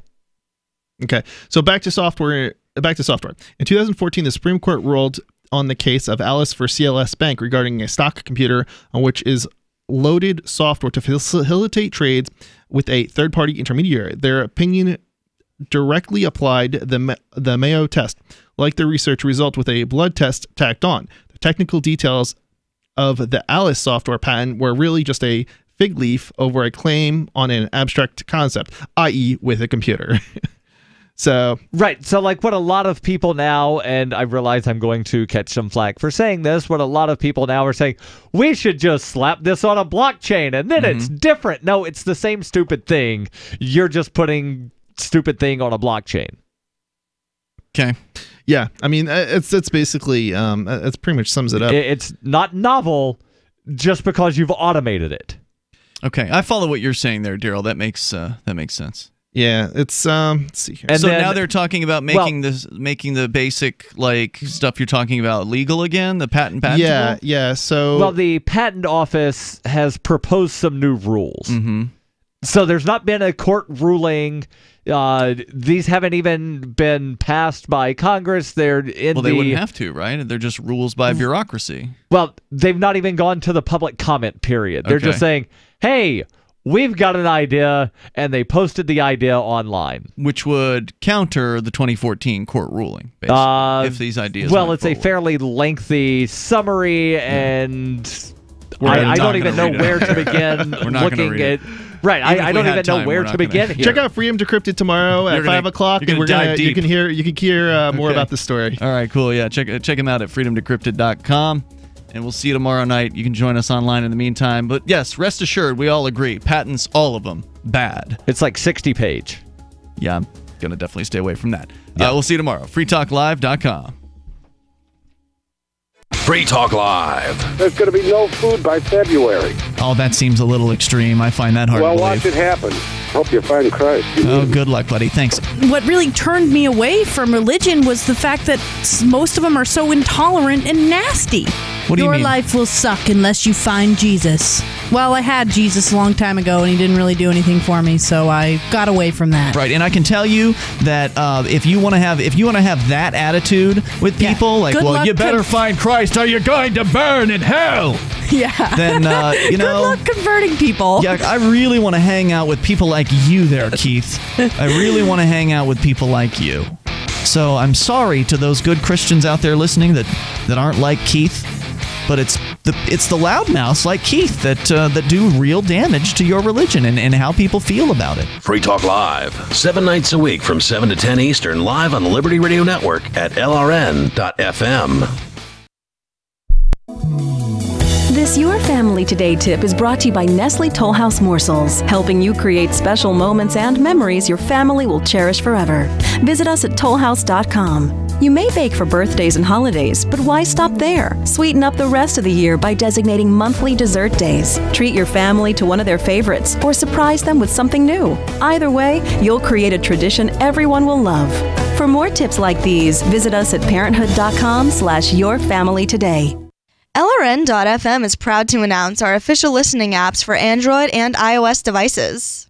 Now you can easily tune into our streams anywhere, anytime on your smartphone or tablet. Just visit apps.lrn.fm or search for LRN.FM in the Android or Apple app stores. Please download, rate us 5 stars, then share the link on your social media and let your friends and family know how you're listening to LRN.FM. Download it now, free at apps.lrn.fm. The latest episode of Declare Your Independence is next, after the news, here on the Liberty Radio Network, LRN.FM. From Keene in the Shire, the Liberty Media capital of the world, this is Darryl W. Perry, host of FPP Radio News for Friday, January 11th, 2019. Silver is trading at $15.69 per ounce. Gold is valued at $1,293 per ounce. Smart cash is trading at 1.28 cents, and the average price of Bitcoin is $3,651. Antiwar.com reports Pentagon officials say that their existing plans to withdraw all U.S. troops from Syria are continuing to be advanced in keeping with a White House directive from December. They added that there has been no change since then. Officials seemed particularly to want to stress this after John Bolton's statements over the weekend suggesting that the pullout was conditional on a series of goals. One defense official was quoted as saying, "We don't take orders from Bolton," which isn't to say that they're not adapting at all, despite the claims that there is no change. Officials are reportedly prioritizing staging equipment for the withdrawal right now instead of removing anybody, perhaps anticipating a future change. The Pentagon was said to be opposed to withdrawing U.S. troops from Syria since the December announcement. The exact timeline is not clear, but most reports suggest the withdrawal will happen within the next 4 months. Smart Cash is a peer-to-peer digital currency that is fast, secure, and easy to use. Smart Cash is building a foundation that can support daily transactions for people everywhere. One feature that sets Smart Cash apart is the Smart Hive governance model and how the community can vote to fund the best projects with block rewards stored in the Smart Hive project treasury. Unlike other cryptocurrencies with voting systems, Smart Cash allows everyone to participate. One smart equals one vote. Learn more at smartcash.cc. UPI reports President Donald Trump's former personal lawyer, Michael Cohen, is scheduled to testify before the House Oversight Committee in connection to hush payments he made to an adult film star who said she had an affair with the president. Committee Chairman Representative Elijah Cummings said Cohen voluntarily agreed to appear before the panel on February 7th. It will be the committee's first hearing since Democrats took over as a majority in the House. Cummings said in a statement announcing the committee's upcoming schedule, "Last November, the American people voted overwhelmingly for Congress to do two things: address the core issues that affect their daily lives, and fulfill our constitutional responsibility to serve as an independent check and balance on the executive branch by restoring accountability and transparency." The statement added, "This additional set of hearings will serve both goals by launching our broad review of the skyrocketing prices of prescription drugs, hearing directly from President Trump's longtime personal attorney, and focusing on sweeping legislative reforms to strengthen our democracy and anti-corruption legislation, H.R. 1. The Oversight Committee said Cummings' recent letters to the White House and the Trump Organization seeking documents related to payments Cohen made to silence women who said they had affairs with Trump prior to the 2016 election. In 2115 New England, there are no borders, no states, and no regulations, yet never has a more peaceful and prosperous place existed. But Mr. Drake Security Company has seen better days. Faced with the prospect of waning power, Mr. Drake intends to replace the anarchy of New England with a government. But at what cost? Will anybody care? And can anyone stop him? Anarchy in New England by Joe Jarvis is available from Amazon.com and all major bookstores.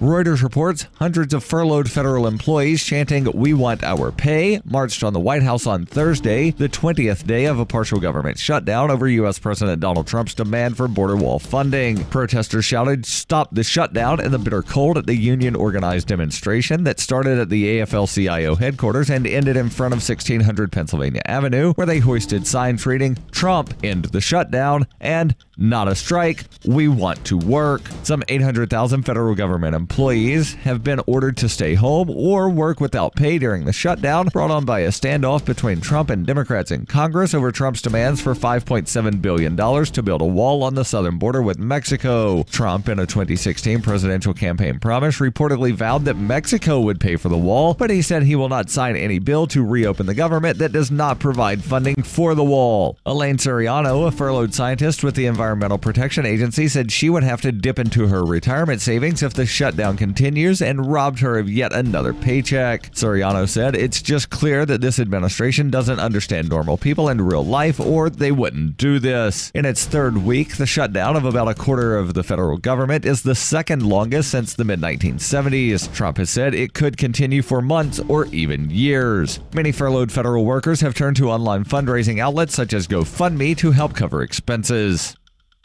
This has been FPP Radio News, online at fppradio.com. But first, our parenting expert, Rebecca McCallum, is here with some advice. Good morning, everybody. Good morning, Rebecca. Now, Rebecca runs a popular parenting blog called Mom Magic. That's right.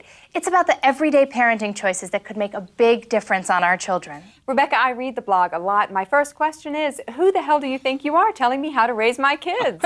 You know, I have a degree in early childhood education, but my greatest education has been raising 3 beautiful kids of my own. Okay, Rebecca, what other bullshit do you have the nerve to share with us this morning? I talk about this in my book, and it does take a lot of effort, but parents really should teach their child a second language. My daughter Hazel and I are learning French together. Wow, you know, I'll bet a lot of moms watching right now are thinking, you. Well, I get that a lot, but the window during which language acquisition skills are at their peak is really whatever. very I small. wish I had done that. You win, but guess what I just remembered? You're not my boss. This is the Onion News Network. And now, live from the studios of Freedom's Phoenix, Ernest Hancock. Believe me when I say we have a difficult time ahead of us. But if we are to be prepared for it, we must first shed our fear of it. I stand here without fear because I remember that I am here not because of the path that lies before me, but because of the path that lies behind me. I remember that for 100 years we have fought these machines. And after a century of war, I remember that which matters most. We are still here! Today, let us make them remember. We are not afraid!